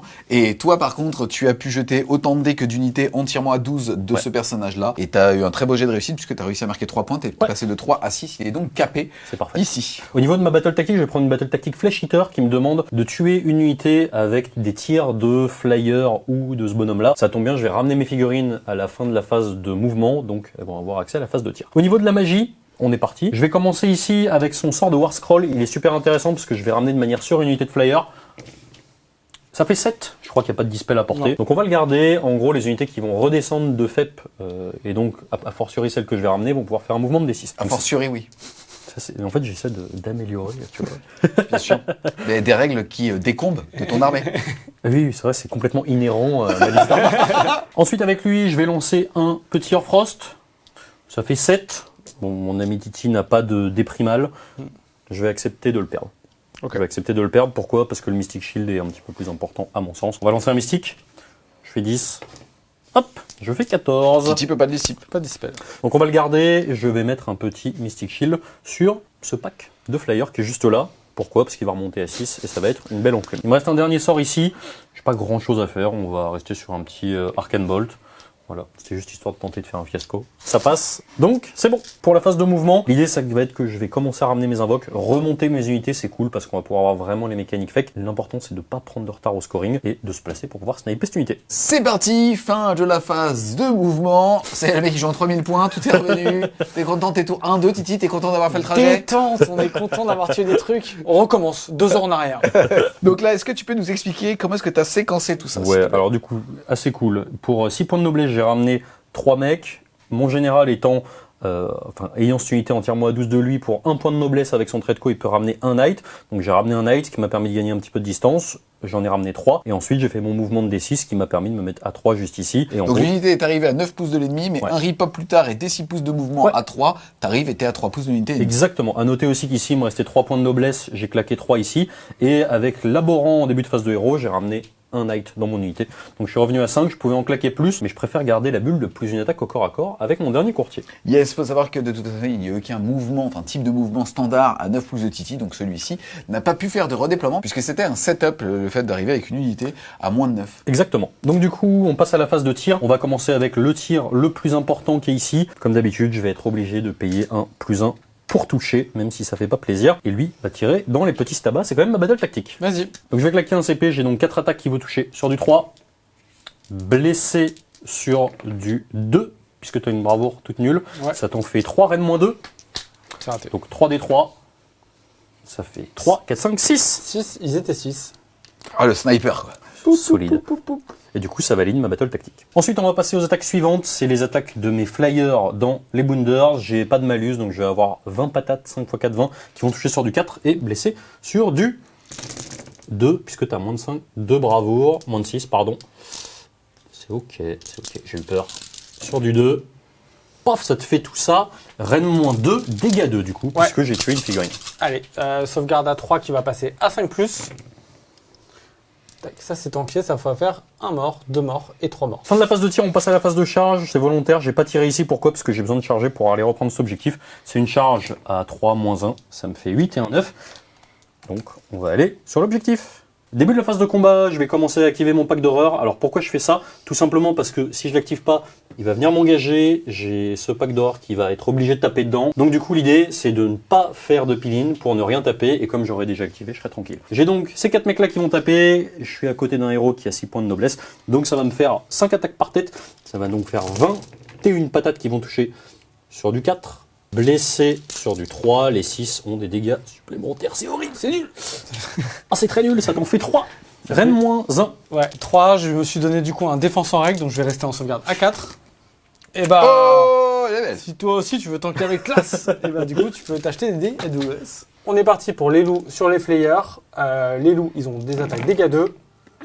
Oula, ils sont très très chauds. Blesse à 3. Et bah ça te fera 6 sauvegardes sans reine pour dégâts 2. Allez c'est parti, 6 sauvegardes à 5. Ça me fait 8 dégâts quand même. Ouais, et ensuite les bâtons. C'est des lances, putain. Je passe des trucs. Non, C'est c'est des des gobelins, tonfas, c'est c'est des des gobelins, tonfas. c'est des gobelins. Hop, une blessure sans reine. À 5 Non, ça va me faire 9 wards. Ça serait cool d'en réussir 2. J'en réussis plein. Voilà, donc ça me fait 5 dégâts. Ça me fait un mort. Ouais. On passe ensuite à l'activation de ces petits flyers. J'ai donc 3 mecs qui vont avoir l'occasion de cogner dans ces boing grottes qui restent depuis 10 tours. On sait pas trop pourquoi. C'est parti, j'ai 13 attaques qui vont toucher sur du 4.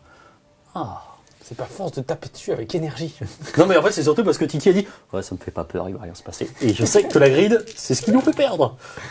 Blessure du 3, tu en as donc 5. Pareil, on reste en sauvegarde à 4. Et du coup, il y avait à faire un mort et un deuxième mort parce que j'en ai un qui est blessé. Les squills qui se sont activés, cette fois ils ont pas de bonus, mais ils ont toujours le. Sur les 6 à la touche, ils vont faire une blessure mortelle, mais pas de bonus d'attaque avec les fanatiques. On y va, 18 attaques. Donc on fera 3 blessures mortelles supplémentaires. Et ensuite on blesse à 3. Et ça sera de la reine moins 1. Hop, ça fera 6 sauvegardes à moins 1 pour 1 dégât. Donc ça va me faire 6 à 6. Ça me fait 6 wards à 6. Ça me fait donc 5 dégâts. Je perds un Zozio. Et un PV bien évidemment. On passe à l'activation de ces flyers qui vont essayer de s'occuper des petits loups qui ont cogné bien dur en reprenant l'objectif. J'ai donc 4 attaques par tête. Il n'y a pas de bonus, pas de héros à côté. J'ai donc 21 attaques qui vont toucher sur du 4. Blessé sur du 3. Tout ça, reine moins 1 pour 2 dégâts parce que Holomourne. Ouais, save à 6. Non, malheureusement, ils vont mourir. fait 6 morts. Malheureusement. Poup, poup, poup, poup, poup. C'est parti, on attaque ici. Du coup, avec les fanatiques, ils ont plus une attaque en haut et en bas. C'est les mêmes profils maintenant que j'ai pu charger. On y va. Touche à 4, blesse à 3. Blesse à 3. Je vais faire du coup, ça fera 4 et 3, 7 blessures à moins 1. C'est parti, cette sauvegarde à 6. Non. Dégâts 1. Petite ward à 6. Ça me fait 4 dégâts.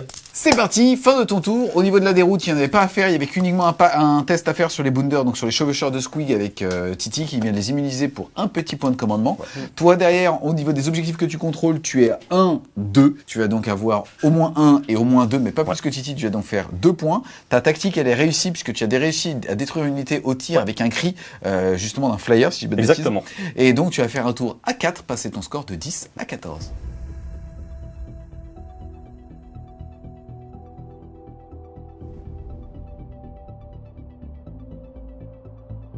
C'est parti, début du tour 3 de Gros Titi. Au niveau des déprimos, ça a été un échec des deux côtés, sauf pour Sam qui a réussi son petit 3+, avec son détachement. Il va donc en avoir un seul, et il n'en restera d'ailleurs qu'un sur la table. Ensuite, au niveau des actions héroïques, malheureusement, tu n'as pas réussi à générer un PC. Et toi, Sam, tu as marqué 2 points avec lui, qui est donc passé de 4 à 6. Ensuite, quelle tactique tu vas faire, Titi? La tactique, on va faire du coup bait and trap. Donc ça veut dire que je vais devoir désengager 2 unités. J'en ai 2 qui sont engagées, c'est les Squig et ici. Et du coup, charger avec 2 unités qui devront être différentes. Voilà. On y va pour les sorts. On va tenter de relancer le sort le plus important, c'est-à-dire le sort de moins 1 à la touche qui nous a bien manqué le tour d'avant avec les Gobapalooza. 7, cette fois, il va passer, ce qui est déjà pas mal. Je vais évidemment essayer de le dissiper, c'est trop important. Je fais 8. Dommage, il n'a pas eu à cramer son dé primal, c'était le plus intéressant. Le deuxième sort, on va tenter de donner un pas d'ordre à une unité ennemie. 7, ça passe également. Donc je vais tenter de dissiper ce sort-là. Je fais 8. T'as fait 8 aussi? Ouais. Et ben je mets mon dé primal. En toute détente. On va lancer un bouclier mystique avec mon petit chaman. 6, ça passe. Je peux pas dispel. Hop, et du coup, on va le mettre sur l'unité de Bounders qu'elle a. Ensuite, pour les buffs, on va mettre les Gobapalooza. Ils vont mettre un plus un reine sur cette unité-là. Et le Squig Boss va leur mettre les 6 à la blessure sur les attaques de Squig uniquement. Font des blessures mortelles comme tout à l'heure. Phase de mouvement, le but de ce tour-là, on va positionner nos unités, c'est-à-dire les Bounders vont aller prendre cette place-là. Ou ici encore, en fonction de comment je vais réussir à me désengager avec mes unités-là. Et puis, le but, ça va être de charger avec les fanatiques et les Bounders pour nettoyer globalement les Flayers et je pense une bonne partie des Cryptorors pour lui faire dépenser ses points de gym et essayer de reprendre la map. Et en fait, ce qu'on va essayer de faire, c'est compter sur notre pop pour voler l'objectif là et du coup faire un tour à 5 et du coup prendre un point d'avance sur Sam par rapport au reste de la partie. Et surtout essayer de enfoncer la table pour faire des tours à 5 potentiels de notre côté et que Sam puisse pas en faire et essayer de creuser peut-être au tour d'après encore un autre tour, un point d'avance. On est rendu en phase de charge, on va commencer par charger avec les Gobapalooza. L'idée c'est que il a des CP, en fait il saura pas trop quoi en faire parce que d'un point de vue sauvegarde et tout. Donc je vais éviter les trucs un peu qui sortent de nulle part. Les Gobas vont y aller pour se prendre le Nichel au cas où, qui pourrait potentiellement soit me faire perdre vraiment des attaques qui font beaucoup de dégâts, soit me tuer les fanatiques qui, eux, entre guillemets, me rajoutent plus d'attaques et donc aussi me contribuent à ma létalité. On y va pour les Gobas. 4. Ensuite, la charge des Boonders. Alors là, il y a plein de trucs. Si je fais une méga charge, c'est trop bien. Si je fais pas une super charge, c'est pas très grave. Je me chargerai d'une des 2 unités. Hop. 9, c'est pas mal. C'est entre les deux, comment tu fais? Je vais réfléchir. Ça se relance.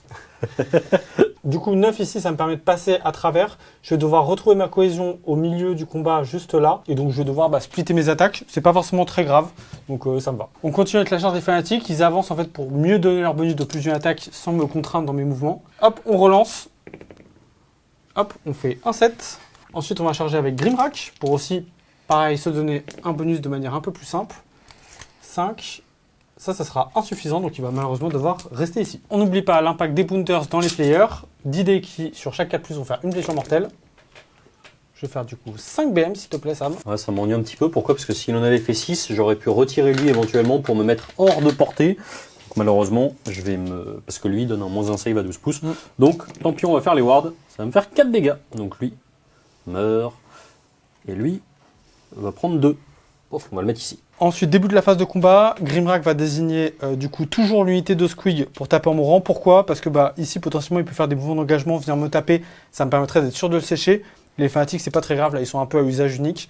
Et ensuite je vais commencer par activer l'unité de Boonders. Je vais utiliser mon dernier point de commandement, donc il n'y aura pas d'autre protection pour leur donner un plus 1 hit. Et en fait on va straquer de manière assez simple, c'est-à-dire je vais mettre le plus possible de ce côté-là sur les Cryptorors et le reste de l'unité qui va finir les Flayers qui sont juste là. Et pour finir, le chaman qui déclenche son artefact pour la première fois va choisir une unité à 12 pas, on va choisir les Flayers et on va leur mettre un moins 1 supplémentaire à la sauvegarde. On y va, pas facile de faire la répartition quand on tape aussi fort, ça je pense que c'est ma méconnaissance du côté gobelin, donc je vais taper, j'ai choisi de mettre 6 personnes complètement là-dedans. Je pense que c'est beaucoup trop, mais bon, c'est comme ça. Et ensuite, on mettra du coup 4 complets plus le champion qui taperont dans les Cryptorors. C'est parti, on commence par les attaques de lance. J'ai donné un plus 1, je vais toucher à 3. Moi, je vais mettre un plus 1 à la sauvegarde sur les Cryptorors.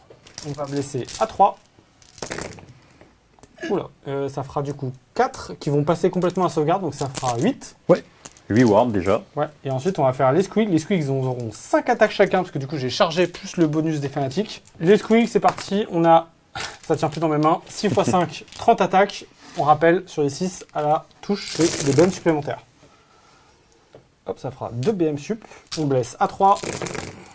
Et ça, c'est à reine de moins 2. Moins 2 en effectif. 6.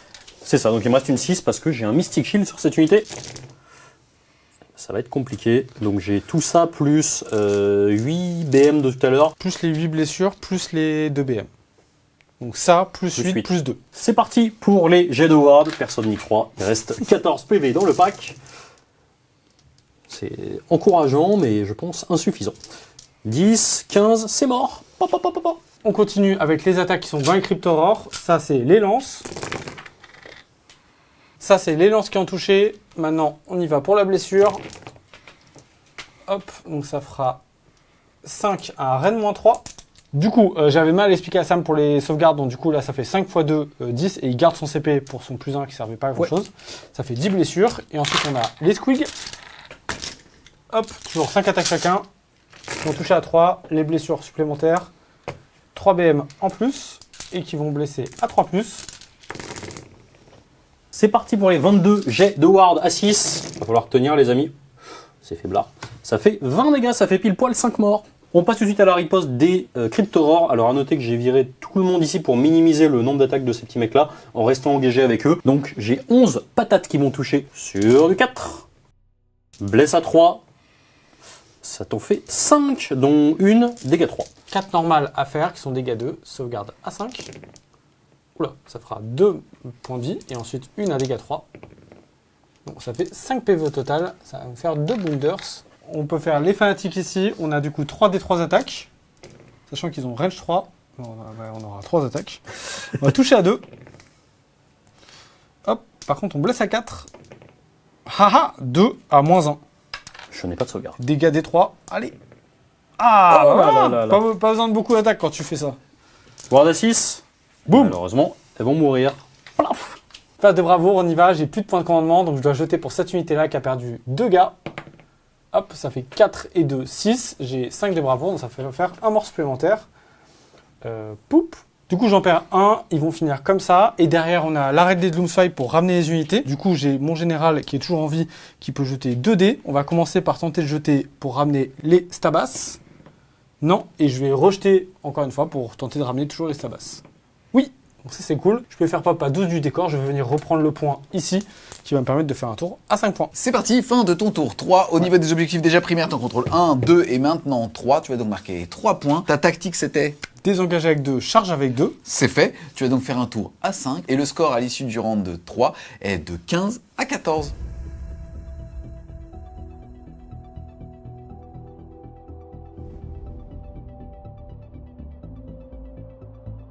Début du round de 4, on va regarder où va la lune sur un... Là, elle est sur toute la table. Sur Ouais. un 4+, elle va partir sur le quart là-bas. C'est ça, allez, on espère. Non, donc elle va avancer, elle va aller dans le coin du coup supérieur droite pour mon armée. C'est pas très grave parce que comme on l'a dit, comme j'ai un décor qui est bien placé, ça va. Ensuite, j'ai l'initiative. En cas d'égalité, c'est Sam qui la conserve. Allez, le dé tyrannide. Il est incroyable. Mais il est constant, surtout. Il m'a lâché le dé tyrannide. 1. Eh À toi de ben, choisir.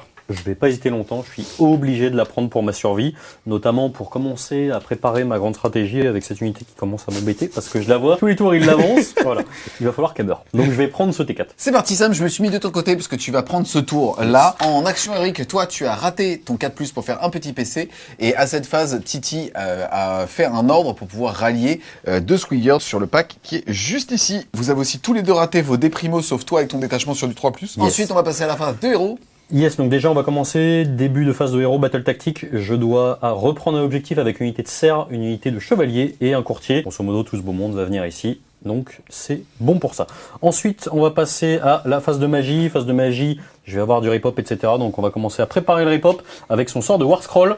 C'est un 8, je pense qu'il n'y a pas de dispel à portée, donc les unités qui viennent de faible vont pouvoir avancer de D6. Lui va commencer avec un petit Mystic Shield. Il a vu la lumière, il va laisser passer la lumière, il va enchaîner avec un Horfrost. Le Horfrost est quand même relativement important. Donc ça me fait 4, 7, 9. Ben, on va tenter de le dispel avec les Gobapalooza. Ils sont bons mais pas assez, ça va passer. Donc c'est parti, je vais prendre le pack d'horreur. 3, bah, je crois qu'on va mettre une belle perforation dans le 3. Ensuite il me reste un seul sort, avec lui on va lancer un sort dans le vide, un petit Arcane Bolt. 8, passant donc ses points de noblesse. À 5, pour ma phase de héros, c'est terminé. Pour ma phase de mouvement, ça va être assez simple. On va se servir des points de Noble Deed qui sont ici pour ramener un pack de flyers, commencer à nettoyer ce beau monde. Si en plus je peux en profiter pour reprendre l'objectif qui est à côté, il y a moyen peut-être de moyenner. Et ici, on va se placer, on va essayer de commencer à nettoyer ce pack de Wounders. C'est jamais le même, mais qui traîne au milieu de la table depuis 15 tours. Et on va commencer à essayer de préparer les tours suivants. Fin de la phase de mouvement. Alors avec qui t'as fait revenir quoi? J'ai bien serré les fesses, du coup, ce que j'ai fait, c'est que lui qui était monté à 6 a ramené le pack de flyers qui était là-bas. Lui qui était à 6, on a profité pour payer 2 à chaque fois pour ramener des knights. Donc ils étaient que 2, j'en ai ramené 1 avec mon abhorrent en phase de héros, et 3 là en dépassant 6 points de noblesse. Et enfin, lui a avancé, il n'avait pas de points de noblesse, il va aller les générer lui-même. Ensuite, pour le reste de la phase de mouvement, ce qui est à noter, eux ont pu faire un mouvement de 4, ce qui m'a permis d'arriver à 6 du bord de table, d'avancer de 4, donc je suis à 5 de lui, et en même temps je reprends l'objectif. Normalement le tir devrait à peu près suffire. Et ici, je me suis placé pour tuer une figurine et ensuite commencer à asmater avec eux, peut-être là-dedans, je vais voir un petit peu comment ça se passe. Et je pense que là, les horreurs vont se faire un petit plaisir. Et puis voilà. Donc c'est parti, phase de tir. On va tirer avec lui dans les mecs qui sont là. J'ai pas énormément de CP. J'ai quand même à chaque fois envie d'être gourmand. Donc on va essayer cette fois d'être gourmand. Je vais tirer là-dedans. Est-ce que tu mets un bonus? Non. Touche à 4. J'ai bien fait d'être gourmand. Blesse à 3. Tu en as 3. Reine moins 2. 3 d 3. 3 des 3. Ça fait 2, 5. 3, 4, 5. Et donc ça va déclencher l'aptitude de ce monsieur. Tous ces gars-là vont être dégâts 2. C'est parti, on va passer au tir de ces gars-là. Je vais en profiter pour mettre un +1 tweet dans eux. L'idée étant de les asmater au maximum. Si je peux aller gratter, éventuellement charger autre chose avec ça, ça sera tout bonus. Je vais donc avoir 4 x 5, 20 attaques qui vont toucher sur du 3, blessés sur du 2, parce qu'il n'a pas une bonne bravoure. On dirait que la chance est revenue. Hop là, et on blesse sur du 2. Ça va être du Rennes -2, dégâts 2. Hop, tout ça, il me reste du coup une sauvegarde à 6, j'ai donné aucun buff. Pof. Et bah ça fera tout ça en dégâts 2. Ils sont largement morts 1000 fois. Poup, poup, poup, poup, poup. On arrive donc à la phase de charge, j'ai essayé de pas tirer avec eux pour pas me rallonger ma charge. L'idée étant que je peux à la fois taper et rester sur l'objectif avec au moins un mec. Donc c'est parti, j'ai une charge à 4, j'ai un bonus, ça me fait 7 et un 8. Je vais mettre le minimum de mecs que je peux sur l'objectif. Donc normalement je pourrais taper avec 2 je pense. On passe ensuite au Vargulf. L'idée étant d'aller générer soi-même ses points de noblesse. Il passe par-dessus les décors, il a une charge à 7 moins un 6. Donc il va passer et arriver par ici. On passe ensuite à la charge de ce petit bonhomme. C'est parti, c'est une charge à 9, il va aller chercher dans le coin et commencer à se préparer par la suite pour les bords de table. Et enfin, ce pack de flyers qui nous fait une magnifique charge à 7, ce qui va largement suffire. On va passer à la première activation avec le pack de Cryptorore. J'ai beaucoup hésité entre est-ce que j'active d'abord lui pour générer les 6 points de noblesse, récupérer des attaques supplémentaires, etc. Je pense que ça vaut pas le coup. On va taper du coup avec 2 mecs dans ces petits gars et 4 mecs dans les Gobapalooza. Si je peux les sortir, c'est assez cool. C'est parti, je vais leur mettre un plus 1 pour toucher. Parce que tu Je fais rien, vas-y. je vais avoir 8 attaques dans eux qui vont toucher sur du 3. Hop, blessé sur du 3. Ça va te faire... Ils sont morts. Rennes moins 3. Ok. Et ensuite les attaques de l'autre côté, grâce à Orfrost, ça va toucher sur du 3. Blessé sur du 3. J'ai pas de chargé, j'ai pas chargé, j'ai pas de bonus. Mais c'est très joli. Tu as tout ça... J'ai plus de sauvegarde. Hein. Ok, ça, donc 3. C'est parti, Ward Assist des Gobapalooza. J'en réussi que 2, ils ont 15 points de vie, ils sont tous morts. On est parti, on attaque avec la bande de Grimrak qui se défend contre les Flayers. 3 attaques de lance. T'as 3 blessures sans end. 3 sauvegardes à 5. Non. Et les gars, D3, ça fera 6. Ensuite, on a des attaques d'épée. Hop. 2 sans end. Je les imagine en train de dire pas content. Ça fait 1. Et ensuite, les attaques de la dernière lance. Une à moins 1 Une à 6. pour 1 dégât. Donc c'est parti, ça va me faire 8 wards. Ça me fait 6 dégâts. Ça va me faire un mort et 2 PV. On va passer de suite aux attaques du Vargulf que j'ai mis en mode énervé parce qu'il tape sur relativement peu de PV. J'ai un moins 1 pour toucher. Enfin, il est énervé parce qu'il n'y a pas de socle. C'est vrai, je le prends personnellement. Donc il a 7 attaques qui vont toucher sur du 4. Il n'en a que faire. Blessé sur du 3. Ça t'en fait 4. Rennes moins 1 pour 2 dégâts. Donc 4 sauvegardes à 6. Ça fait 6 PV. Donc déjà il va remonter full en points de noblesse. Et ensuite il va avoir 3 attaques qui vont toucher sur du 4. Blessé sur du 2. Ouais, une reine moins 2, dégâts 3. Non, ça fait 3 PV en plus. Donc 11 morts. Et du coup, la noblesse revient. Pof. 5 et 5, 10 et 1, 11. J'enlève comme ça pour que l'autre ne puisse pas gagner de bonus en tuant des gobelins. On est parti, la riposte des gobelins dans le Vargulf. 2 blessures sans end. C'est parti, 2 sauvegardes. Ça va faire 1, ward à 6. Ouais, il a pris 1 PV. Je vais donc faire mes 21 attaques avec mes flyers avec un gros debuff. Je vais donc toucher seulement sur du 5. Pof, pof, pof. Il n'y en a pas d'autres. Je vais blesser ensuite sur du 3. On fait une seule, reine moins 1. Sauvegarde à 6. Pour 2 dégâts, puisque Holomorn.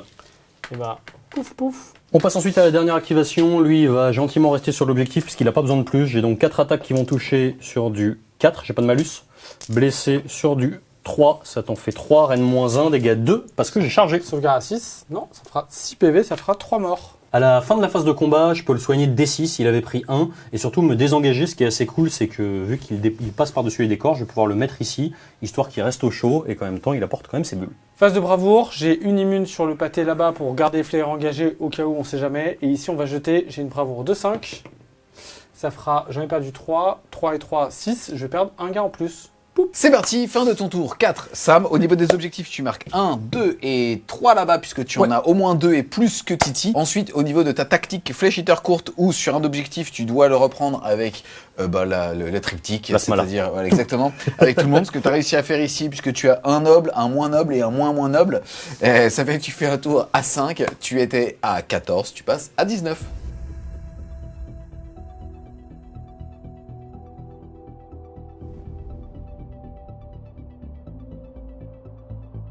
C'est parti, début du tour 4 de Titi. Au niveau des primos, tu vas en avoir 2, Squigard va en avoir 3. Au niveau de l'action héroïque, tu as pu justement faire un ralliement ici et toi, tu as fait une heure de gloire là-bas. Ouais. Quelle tactique tu vas faire à ce tour, Titi? La tactique, je vais faire intimider les envahisseurs parce que je vais pas mal essayer de me projeter et c'est celle qui me contraint le moins dans mes mouvements. Voilà. Donc on va essayer d'agresser pour surtout essayer de faire beaucoup de points sur un double tour. Dis-nous tout ensuite sur la phase de héros. Ouais, la phase de héros, on a ramené des mecs ici. On est parti pour les sorts, c'est assez simple. Hein, j'en ai qu'un seul qui est juste là. On va tout simplement faire un bouclier mystique. Oui, et je vais rajouter les déprimos qu'on a. Effet de rapidité, j'en ai jeté un de trop, mais on s'arrête à 6, mais ça va pouvoir facilement le dissiper. Oui, de toute façon, t'as qu'un sort, je balance mes 5 dés. Ouais. Voilà. Ensuite, phase de mouvement, ce qui va se passer, les Bounders vont profiter du fait que la lune soit sur ce quart de table-là, plus mon terrain, donc je peux facilement bouger de ce côté ici et entre guillemets capturer de manière facile le course et charge que va me donner la lune sur cet environnement-là. Les squigs vont avoir le mouvement que je fais là, mais l'idée ça va être pareil d'essayer de se projeter avec le mouvement de charge pour soit aller là-bas, soit juste nettoyer cette unité-là. Et puis les personnages vont me servir à ajuster mon en dehors du territoire en profitant que la ligne soit juste là pour aller dans le territoire ici. On va donner les buffs, tout va aller globalement sur les Bounders, parce que c'est eux qui ont le plus gros défi en allant ici. Et donc ils vont prendre, comme tout à l'heure, sur chaque 6 à la touche, je vais faire une blessure mortelle supplémentaire. Fin de la phase de mouvement. Ce qui s'est passé en gros, c'est suite au mouvement des Squigard, ça m'a redéployé de 5 ici. Alors, il n'a pas pu reculer directement parce qu'il y avait les terrains et les autres unités. Mais du coup, ça lui a permis de me mettre une charge à 7, sachant que comme ils peuvent pas recevoir d'ordre, ils peuvent pas relancer les charges. Donc c'est beaucoup plus facile de la rater. Ah mais t'es un mec qui chatte plus tôt toi en game. Oh, ouais, ça arrive souvent. Ici, les Bounders ont pris une course automatique à 6 pour venir prendre une charge la plus agressive possible sur cet objectif-là. Sachant que quand je vais charger, je vais compter pour plus 1, donc je peux potentiellement essayer de le voler grâce à ça. Et après, le reste, les personnages sont venus ajuster, donc sont venus soit voler un objectif, soit sortir du territoire pour, entre guillemets, m'aider à faire ma tactique. On est parti pour la phase de charge. La plus importante, c'est la charge des Bounders. Donc on va commencer par eux. C'est parti. Il faut une charge à 7. Solide. C'est ce qu'il fallait ici, c'est dommage. 7 touches d'impact dans les flayers, à 4+. Hop, ça fera 4 blessures mortelles, s'il te plaît, Sam. C'est parti, Ward à 6. Oh, elle est belle. Mes excuses. C'est pas vrai. Là, je me sens éhonté. Il est pas désolé. Alors, je refais. Ça fera un PV, tiens. Et la charge des squigs ici. Allez, on aimerait bien. Mais tu l'as fait avec un dé, toi, non? Je peux pas. Allez, on y va. Oh, elle est belle. Contre-chat. Contre-chat. 11. Je pense qu'on va gentiment ignorer les crypto-aurores. Et on va aller savater ce truc-là. Et surtout, potentiellement l'arc régent. Début de la phase de combat, du coup, Grimrack, avec j'ai profité de mon mouvement de charge pour reculer un tout petit peu, venir capter les 3 pas. Et du coup, donner un tap en mourant à cette unité de squig ici. Et on commence du coup par activer celle-là, qui va tout taper dans les flayers avec un +1 à la touche. Toujours les lance en première. Touche à 3, sachant que le chaman a mis -1 en sauvegarde sur les flayers. Et que j'ai plus de CP. Hop, ça fera du coup, tout ça c'est du dégât 2, donc ça fera 8 x 2, 16 blessures. Les squigs, on se souvient qu'ils ont toujours le bonus à la blessure mortelle, quand ils font des 6 à la touche. Hop, ça fera 5 BM et tout ça touche. Et ça c'est pareil, c'est des blessures parce que du coup il y a -2 à la sauvegarde avec l'artefact. Je pense qu'il Donc ça fait 16, 26, 31 blessures. Il me reste plus beaucoup de PV, on va faire les 15 premières wards. C'est pas mal quand même, ça m'en fait 11. Et on relance la même chose avec un dé en plus. Et normalement, ça devrait décéder de sa belle mort. Et ça reviendra plus. C'est terminé. C'est mort. Ça dégage. On va activer tout de suite Laborant. N'oublie pas qu'il est en heure de gloire. Pourquoi j'ai fait ça? C'est toujours autant de mecs qui n'iront pas taper ici. Et comme il y a un fight là, je préfère faire taper le minimum possible. C'est parti, j'ai donc 5 attaques qui vont toucher sur du 3. Blessé sur du 2, ça t'en fait 3, reine moins 1, dégâts 2. 3 morts. Du coup, on va enlever ceux-là. Ils vont du coup pouvoir faire un mouvement d'engagement et taper. Je peux taper que sur Laborant. C'est parti. On touche à 4. On blesse à 3. Ça fera 4 blessures.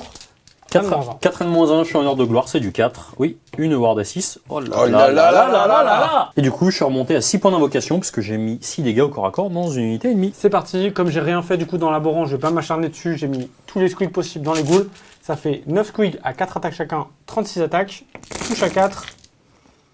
Je suis en train de me dire que là, on peut pas faire plus fantasy que ça, puisqu'en fait, on a des squigs remplis d'air, de paix, qui sont en train de taper des ghouls qui se prennent pour des nobles. Ouais, dédicace à Père Castor. C'est chelou, quand même. Excusez-moi, Entre mais là, ça, les kangourous, les machins, il se passe un truc, là. c'est un bordel. Allez, on blesse à 3. Oula. Excuse-moi, Titi, est-ce que ça, c'est un jet de merde? Oui. Ça fera 11 blessures, donc 11 11 wards. ward. 11 ward à 6. Ah bah Et voilà. c'est du 11. Donc du coup, ce que je vais faire, c'est que je vais désengager tous ceux qui sont engagés. Enfin, du moins, faire le nécessaire pour ne pas avoir besoin de taper. On va passer de suite à l'activation de mon Crypte Infernal Courtier qui va essayer de se faire justice lui-même. Il a donc 5 attaques qui vont toucher sur du 4, blessé sur du 3. Ça t'en fait 2, Reine -1. 2 à Reine -1, sauvegarde à 5. Une qui passe, un mort. Un mort, et du coup, il va gagner 2 points de noblesse. Début de la phase de bravoure. Ici, c'est assez simple, je reprends l'objectif facilement, parce que globalement, tout ça, ça compte à +1, donc je suis à +2. Par contre, je peux exploser, j'en ai perdu 3 quand même, donc du coup, je peux peut-être tenter de l'affaiblir lui pour essayer de le tuer juste derrière. On va en perdre D6. Ah, j'en perds qu'un seul. Donc, ce que je vais faire, c'est que je vais augmenter les dégâts dans les ghouls, et du coup, pour que son test de bravoure soit encore plus compliqué, sur un 3+, ça prend une BM. Non, c'est raté. Tant d'explications. Ouais, mais un génie du mal. Un génie du mal qui fait prout. Exactement. Donc ensuite, moi de mon côté, j'ai eu 11 morts, j'ai eu une bravoure à 10, je viens de perdre D6 +1. Ça me fait 5 morts. Écoute, de toute façon, ici, l'objectif, il est à moi. On va faire 1, 2, 3, 4, 5. Fin du tour, on a également les repop. Mon général est toujours en vie, donc je jette toujours 2 dés. Première unité, je vais tenter de ramener 5 bounders pour me ramener un peu de force de frappe. Non, et ensuite, je vais tenter encore de ramener 5 bounders. Oui, c'est bon. Ensuite, avant qu'il les rajoute, on vous montrera ça juste après. Déjà pour le scoring, tu contrôles 1, 2, 3 objectifs, puisqu'on rappelle que quand il charge, on compte pour +1. Derrière, tu vas donc mettre 3 points de primaire. Ta tactique était justement d'avoir plus d'unités en dehors que dans ton territoire. Ce que tu as aussi réussi à faire, tu fais donc un tour à 5, tu étais à 15, tu passes à 20, et le score à l'issue du round de 4 est de 20 à 19.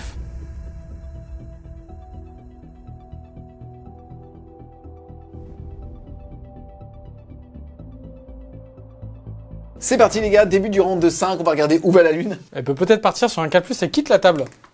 Non, C'est elle bon. va rester dans le coin, du coup, supérieur en haut à droite. Ensuite, initiative, au cas d'égalité, c'est Sam qui la gardera. Arrête avec terrible. le détirage, il t'a abandonné. Là. Oh, il est revenu. Faut avoir confiance. Oh. Est-ce que tu prends le double? Oui, je vais prendre le double, parce que pour le coup, là, c'est assez simple à jouer. C'est parti, début du round 5 et début du tour 5. Au niveau des déprimos, vous allez en avoir 2 chacun. Malheureusement, Sam a raté son détachement, il va donc rester aussi à 2. Et au niveau de son action heroique, il va passer une heure de gloire sur lui. Lui derrière. Ah, pardon. Sur lui derrière. Et il connaît C'est pas son ouais, nom, tu sais. Et derrière, toi, tu as fait. Alors, ça n'est pas un ordre, c'est bien une action héroïque gobelin qui te permet de revenir avec une unité comme ça. Tu en as ramené 7. Ouais. Sur quelle tactique tu vas faire à ce tour? Cette tactique, je vais prendre en fait désigner un objectif de Sam, je dois le reprendre et toutes les unités qui le reprennent doivent rester sous la lune. Ça tombe bien, la lune est dans le quart, donc globalement tout ce qui va être là-bas sera dans le quart de table. J'ai ramené les gobelins, ils doivent suffire normalement à reprendre l'objectif, donc on va se contenter de ça. Après, le but ça va être de sécuriser mon général qui est juste là, tenter de casser sa grande stratégie avec mes unités, ça c'est le plus important, et comme ça pour faire un très gros différentiel sur la fin, même si pour l'instant c'est encore assez serré. Phase d'héros, c'est assez simple, on a des buffs à distribuer, lui va mettre son bonus sur les petits squig là, parce que c'est ceux qui sont au combat, donc il va leur donner les 6 à la touche, ça fait des blessures supplémentaires, et ensuite on a un sort à lancer ici, on va tout simplement mettre un Mystic Shield pour le tour suivant. Hop, 9, et je vais rajouter du coup les déprimos, tenter de le passer en irrésistible. Oui, et du coup on va mettre un bouclier mystique sur l'unité de Stabas, sachant que je vais pouvoir la rallier encore et donc ramener encore plus de gobelins. Phase de mouvement, l'objectif est assez simple, on va globalement, cette unité là va aller prendre l'objectif pour réaliser notre tactique. Ensuite les squigs, il y en a qui vont remonter avec les bergers et on va globalement essayer de tataner lui, ou en tout cas de bloquer lui et ses petits copains derrière pour pas qu'ils me fassent trop mal. Et ensuite on va lancer une unité là-bas, voir combien je fais sur mon jet de dés. Soit je vais faire une course et je vais entre guillemets contester son terrain, soit je vais tenter une charge peut-être là-bas si je fais vraiment un bon mouvement. Et après je vais me contenter d'essayer de protéger au maximum mon général en m'éloignant. Et Grimrak va essayer d'aller se charger des flayers qui sont juste là. Fin de la phase de mouvement, ce qui s'est passé, ici on a repris l'objectif, eux ont désengagé, contrôle pour 0, mais ça fait encore plus d'unités à tuer pour Sam à son tour. C'est marrant parce qu'en étant beaucoup plus grand, t'as pas du tout le même champ de vision que moi. Hein. Je viens de prendre conscience d'un truc de ouf, quoi. Ici, j'ai lancé mes dés pour voir si j'arrivais à contester le terrain. Malheureusement, j'ai pas fait assez malgré des bons jets de dés. Donc du coup, je suis obligé d'aller ici. Mais tu vois beaucoup moins la peinture parce que t'es beaucoup plus loin. Oui, mais c'est pour ça que je suis pas un artiste et c'est pour ça que Elton me prête son armée. D'accord. Et après, eux ont réussi à bien contester, donc il sera obligé de me gérer, donc de sortir de son terrain ou d'envoyer les flayers, ce qui m'achète un peu de survie. L'idée ici, j'ai mes personnages à côté, ça me permet d'être à côté d'une ligne, donc il peut galérer à me tirer dessus. Et surtout, je vais essayer de ramener un dernier cordon avec les unités que je vais pouvoir ramener pour me protéger. Et les squigs avec mes plines, je vais venir engager les horreurs pour l'embêter le plus possible et tenter de tuer l'archrégent si vraiment j'ai de la chance. Je propose de faire un tour avec la caméra tout près, comme ça on a l'impression d'être devant toi. Et bah venez dans moi. Pour la phase de combat, on commence. Grimrak désigne les squigs toujours pour taper en mourant. Ça me permettra de le forcer à taper et lui faire le plus de dégâts possible. Coucou. Et ensuite, on va faire le mouvement d'engagement juste ici. On va venir engager pile à 3 pas, hop, la Cryptorore. Ça fait des bras vachement longs, hein. Et pas que des bras. Hop, slack. Je suis que du côté de Sam. Max. J'en ai marre de faire des vidéos sur l'internet. Les squigs vont taper là-dessus. Le chaman a donné un -1 à la sauvegarde en début de phase de combat. J'en ai 7 qui tapent, ils ont 3 attaques chacun. Chaque 6 à la touche fera une BM supplémentaire. Je vais mettre un petit plus en sauvegarde. Allez, c'est parti. On fera 3 BM. Et ensuite on touche à 4. On blesse à 3. Hop. Rennes -1, donc ça va me faire 12 à 4. Oula, j'ai pas envie d'y jouer. Et 3 BM. Hop, donc tout ça et tout ça, c'est des wards à 6. Ciao. Ok. Ciao, monde cruel. On passe suite à l'activation ici. C'est très bien joué de la part de Titi, puisque lui ne peut pas pile-in et surtout, ça va me bloquer à mon prochain tour. Donc j'ai les 2 énervés qui vont cogner dans le chaman. J'ai donc 8 pralines supérieures qui vont toucher sur du 4. Blessé sur du 3. Hop, donc tu vas avoir tout ça, perfo, j'ai plus mon courtier à côté, donc sans perforation d'armure, 1 dégâts 3, 3 dégâts 2. Le chaman, il prend déjà 4 points de vie. Il est mort. Oup. La grande strat est ici, hein, vous pas d'inquiétude. Ouais. Fin du tour, on n'a pas de bravoure à faire, donc maintenant je vais tenter de ramener les unités. Il me reste à ramener globalement des loups, donc on va jeter un dé pour les 5 loups. Je pourrais en ramener peut-être donc rien du tout, je ramène pas, donc j'ai pas d'écran, mais ils sont engagés, donc c'est pas très grave. C'est la fin de mon tour, du coup j'ai repris cet objectif-là, tout le monde est sous la lune, puisque du coup ma lune est restée sur la table, sur le quart de table ici, et du coup ensuite je tiens toujours 1, 2 et 3 objectifs, ça fera un tour à 5 points. Ton score va donc passer de 20 à 25.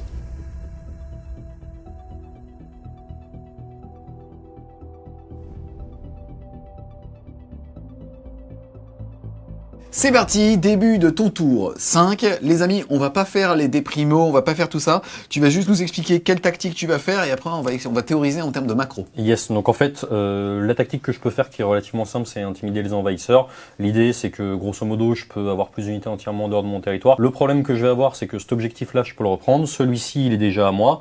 Ça, c'est relativement facile à tuer. Dans tous les cas, je vais mettre un tour a priori qui sera à 4, puisque jamais de la vie je pourrais reprendre 3 objectifs. Yes, globalement, excuse-moi, en termes de ressources, on a eux qui doivent aller gérer. Lui, le seul levier qu'il avait, en fait, c'était de le priver de sa grande strat avec eux qui allaient justement faire un mouvement de zinzin pour tenter une charge en coin, un pile-in et un assassinat de ce petit mec tout vert. Mais en fait, il préfère, plutôt que de priver Titi de sa grande strat pour moins 3 points de côté Titi, lui assurer ses 3 points avec eux qui vont tout simplement, en fait, justement bouger, charger et clean cette unité ici. Et derrière, comme tu l'as dit, tu vas pas avoir de problème normalement avec ces deux ici à pouvoir tout simplement reprendre cet objectif-là. Tu vas donc faire un tour à 1, 2 de primaire et 2 de secondaire. Un tour théoriquement à 4 qui va mettre ton score de 19 à 23.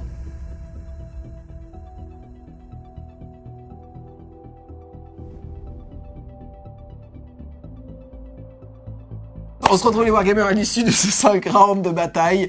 Donc les scores au niveau des primaires et secondaires s'arrêtent à 25 pour toi et 23 pour toi. Ta grande strat, c'était de contrôler ton général dans la garnison, c'est-à-dire dans le décor fléchiteur courte. Tu vas donc mettre plus 3 points, tu vas passer de 23 à 26. Et toi, c'était de garder ton général en vie, que celui-ci est passé au moins 3 tours sous la lune, soit sous celle-ci, soit à côté du décor, c'est-à-dire sous les effets de cette règle. Ouais, c'est ça. Et donc, tu vas aussi y arriver, tu vas donc passer de 25 à 28. Ça fait donc un 26-28 pour la destruction. Bien joué, messieurs. Qu'est-ce que vous avez pensé de la game? On va commencer déjà par toi. Honnêtement, game super intéressante parce qu'on est vraiment sur 2 armées, même 2 archétypes d'armées qui se ressemblent énormément. On a une belle projection tous les deux, on cogne assez fort, on a des sauvegardes un peu en slip, donc on tank quand même pas mal au PV. Voilà, ce qui m'a mis vraiment dans le dur sur la partie, le choix de Titi de prendre le T1 est assez intéressant dans le sens où ça m'a obligé à direct essayer de mettre mon mort et donc d'engager des flyers. Il y a un tour où on a 4 squigs qui m'ont fait très mal, ce qui en fait m'a littéralement fait perdre un tour de temporisation. Sinon, sur le reste de la partie, c'était quand même assez cool. On voit que ça se tourne beaucoup autour, le moindre pile-in. Voilà, j'ai fait des petites erreurs en fin de partie, je pense, avec mon pack de ghouls. Si ce pack de ghouls, je l'avais laissé engager et qu'il avait pu mourir, j'aurais pu le ramener dans le dos pour ramener 10 ghouls. Voilà, c'est les erreurs de micro qui au final vous coûtent des points. J'aurais pu mettre un point de plus, mais voilà, partie super intéressante et c'était un vrai plaisir. Yes, et toi alors de ton côté? Très cool de manier les gobelins, pas facile, hein. On a pris pas mal de temps pour jouer cette partie parce que c'était assez technique et moi j'ai pas du tout l'habitude de jouer l'armée. Néanmoins on a vu quand même la puissance du gobelin qui malgré les nerfs successifs, en fait il y a toujours beaucoup de ressources, on a du monde sur table, on frappe terriblement fort. Ça, moi, c'est ça qui m'a impressionné encore une fois. Quand je me le prends déjà avec mon copain Yorin, c'est déjà très compliqué. Là, le jouer, on décuple. Hein. C'est la première fois que je split et je suis à 2 doigts de tuer 2 unités complètes de Flayer et d'Horreur. Donc c'est quand même assez très très puissant. Maintenant, on voit que ça encaisse pas grand-chose. Il y a quand même un problème de bravoure. Je pense que peut-être qu'il y avait une technique où peut-être Sam aurait peut-être pu tenter avec le décor beaucoup plus agressif et voir ce que ça aurait pu avoir comme incidence dans la partie. Donc je pense que c'est intéressant même à refaire avec en abandonnant un peu sa grande strat, mais peut-être en jouant plus sur le côté braverie. Où si on a vu, hein, si j'avais jamais pu minimiser autant de fois, je pense que j'aurais pu perdre beaucoup plus de ressources. Et après, je suis assez tranquille parce qu'il n'y a pas de monstre dans la liste Flash Hitter courte, du coup j'ai pas à protéger mon terrain. Je pense que ça, c'est un des gros problèmes quand on joue contre les gobelins. Quand on joue le décor aussi avancé, du coup, on est tout le temps sous la lune, il y a tous les buffs en permanence. Je pense que c'est là où j'ai vu l'armée Goblin vraiment très très puissante. Pas de monstre en face, une liberté de jeu totale et pouvoir déployer son game plan. Voilà, en plus, la liste est super forte. On a vu, je pense, la différence aussi, le tap en mourant de Grimrack. Ouais, j'allais en parler. Ouais. Qui fait toute la diff dans le match-up. On a des ressources équivalentes, tu l'as dit, qui tapent aussi fort, mais avec des mauvaises sauvegardes et tout. Par contre, moi j'en ai un qui dit je peux refaire une ressource contre une automatiquement durant le tour adverse, ce qui change tous les trades. Et dans ma façon de jouer, on a vu, tu pouvais pas venir taper à des moments à cause de ça. Ouais, c'est ça. En fait, c'est énormément de points de vie, mine de rien, ça coûte pas si cher. Et si jamais ça revient sur un 4+ à la fin du tour, c'est un drame. Donc en fait, c'est compliqué à gérer, c'est compliqué de tourner autour. On est quand même sur un scénario central où on avait 2 blocs milieu de table avec des bulles, des debuffs, etc. Voilà, c'est vrai que le pack de 24 Squigard, heureusement que c'était pas 36. Milieu de table comme ça, très compliqué à anticiper. Mais franchement, partie géniale. Ouais, et on a pu voir tous les mécanismes Flash Hitter. Ouais, c'est la première fois que je les vois en complet. Franchement, c'est assez impressionnant. Hein. Quand vous avez défoncé l'armée, il y a tout qui revient d'un seul coup comme ça. Quand on les handicape pas, moi j'ai pas de moyen d'assassiner des personnages à part charger à travers, des trucs comme ça. Mais là, il y avait beaucoup trop d'unités. C'est quand même assez. Ça tient longtemps, ça frappe très fort. Et puis, entre guillemets, il a ramené plus d'unités quasiment sur la table en temps de vie que moi, et de manière beaucoup plus simple. C'est-à-dire, lui, il n'est pas sur des 4+ à la fin du tour. Donc, vraiment impressionnant. Quand ça déploie son jeu, on voit qu'il y a quand même une grosse puissance de l'armée, qui est en plus assez angoissante. Je trouve qu'il y a une espèce de vague de main vent qui revient en permanence comme ça. C'est assez stylé. Yes, toi alors par rapport à ce qu'a dit Titi sur la rejouabilité de cette game et de ce match-up, en mettant un décor beaucoup plus agressif, puisque pas de monstre en face. En fait, le problème, c'est que d'emblée, Titi a gagné le toss. Donc, en fait, je sais qu'il a la possibilité soit de prendre le T1 pour mettre son mort et me foutre la pression d'emblée, soit me laisser commencer et m'exposer un double tour. Le souci que j'ai, c'est que si j'avance directement mon décor milieu de table, effectivement, il va pas pouvoir s'immuniser à la bravoure. Maintenant, j'ai l'impression que si déjà je commence à prendre du retard sur la grande strat et qu'en plus de ça, je commence à prendre du retard au primaire, ça va être compliqué. Mine de rien, la game a tenu, on s'en rend pas forcément, je trouve, compte parce qu'on a quand même joué de manière plus ou moins alternée. Mais mine de rien, c'est 2 armées qui peuvent être très vite sanctionnées par un double tour dans le sens où les mécaniques de repop sont uniquement à notre tour, contrairement à du Sublight par exemple. Et voilà, on voit que des 2 côtés, ça a tenu sur un fil à chaque fois. Et voilà, c'était un choix. Peut-être que c'est pas la bonne grande strat à prendre sur ce genre de liste. D'habitude, je le joue en holomourne avec des cryptoguards, donc c'est quand même beaucoup plus sécure parce qu'on a des gros blobs. Là, c'est vrai qu'on a une liste de projection, ça va vite. Au final, le mec se retrouve un petit peu à poil fond de table. Voilà, peut-être que c'est pas la meilleure grande strat sur ce genre de liste. Yes, bah écoute, en tout cas, un grand merci à tous les deux d'être venus, toi en Gloomspite et toi en Flash Hitter courte. Je mettrai, les amis, le lien de la chaîne de Sam en description. C'est une chaîne qui est spécialisée sur Age of Sigmar. En tout cas, on espère clairement que vous avez aimé la vidéo. Si c'est le cas, n'hésitez pas à mettre un gros pouce bleu dessus, à la commenter, à la partager. Si les amis voulaient supporter French Game Show, n'hésitez pas à aller faire un tour sur son Tipeee. Le lien sera en description. Je montre la description, pas le chèque. Ah, moi, j'ai fait le chèque, la monnaie, les billets, je fais tout. Eh bien, là-dessus, on va vous dire À plus, les Wargamers.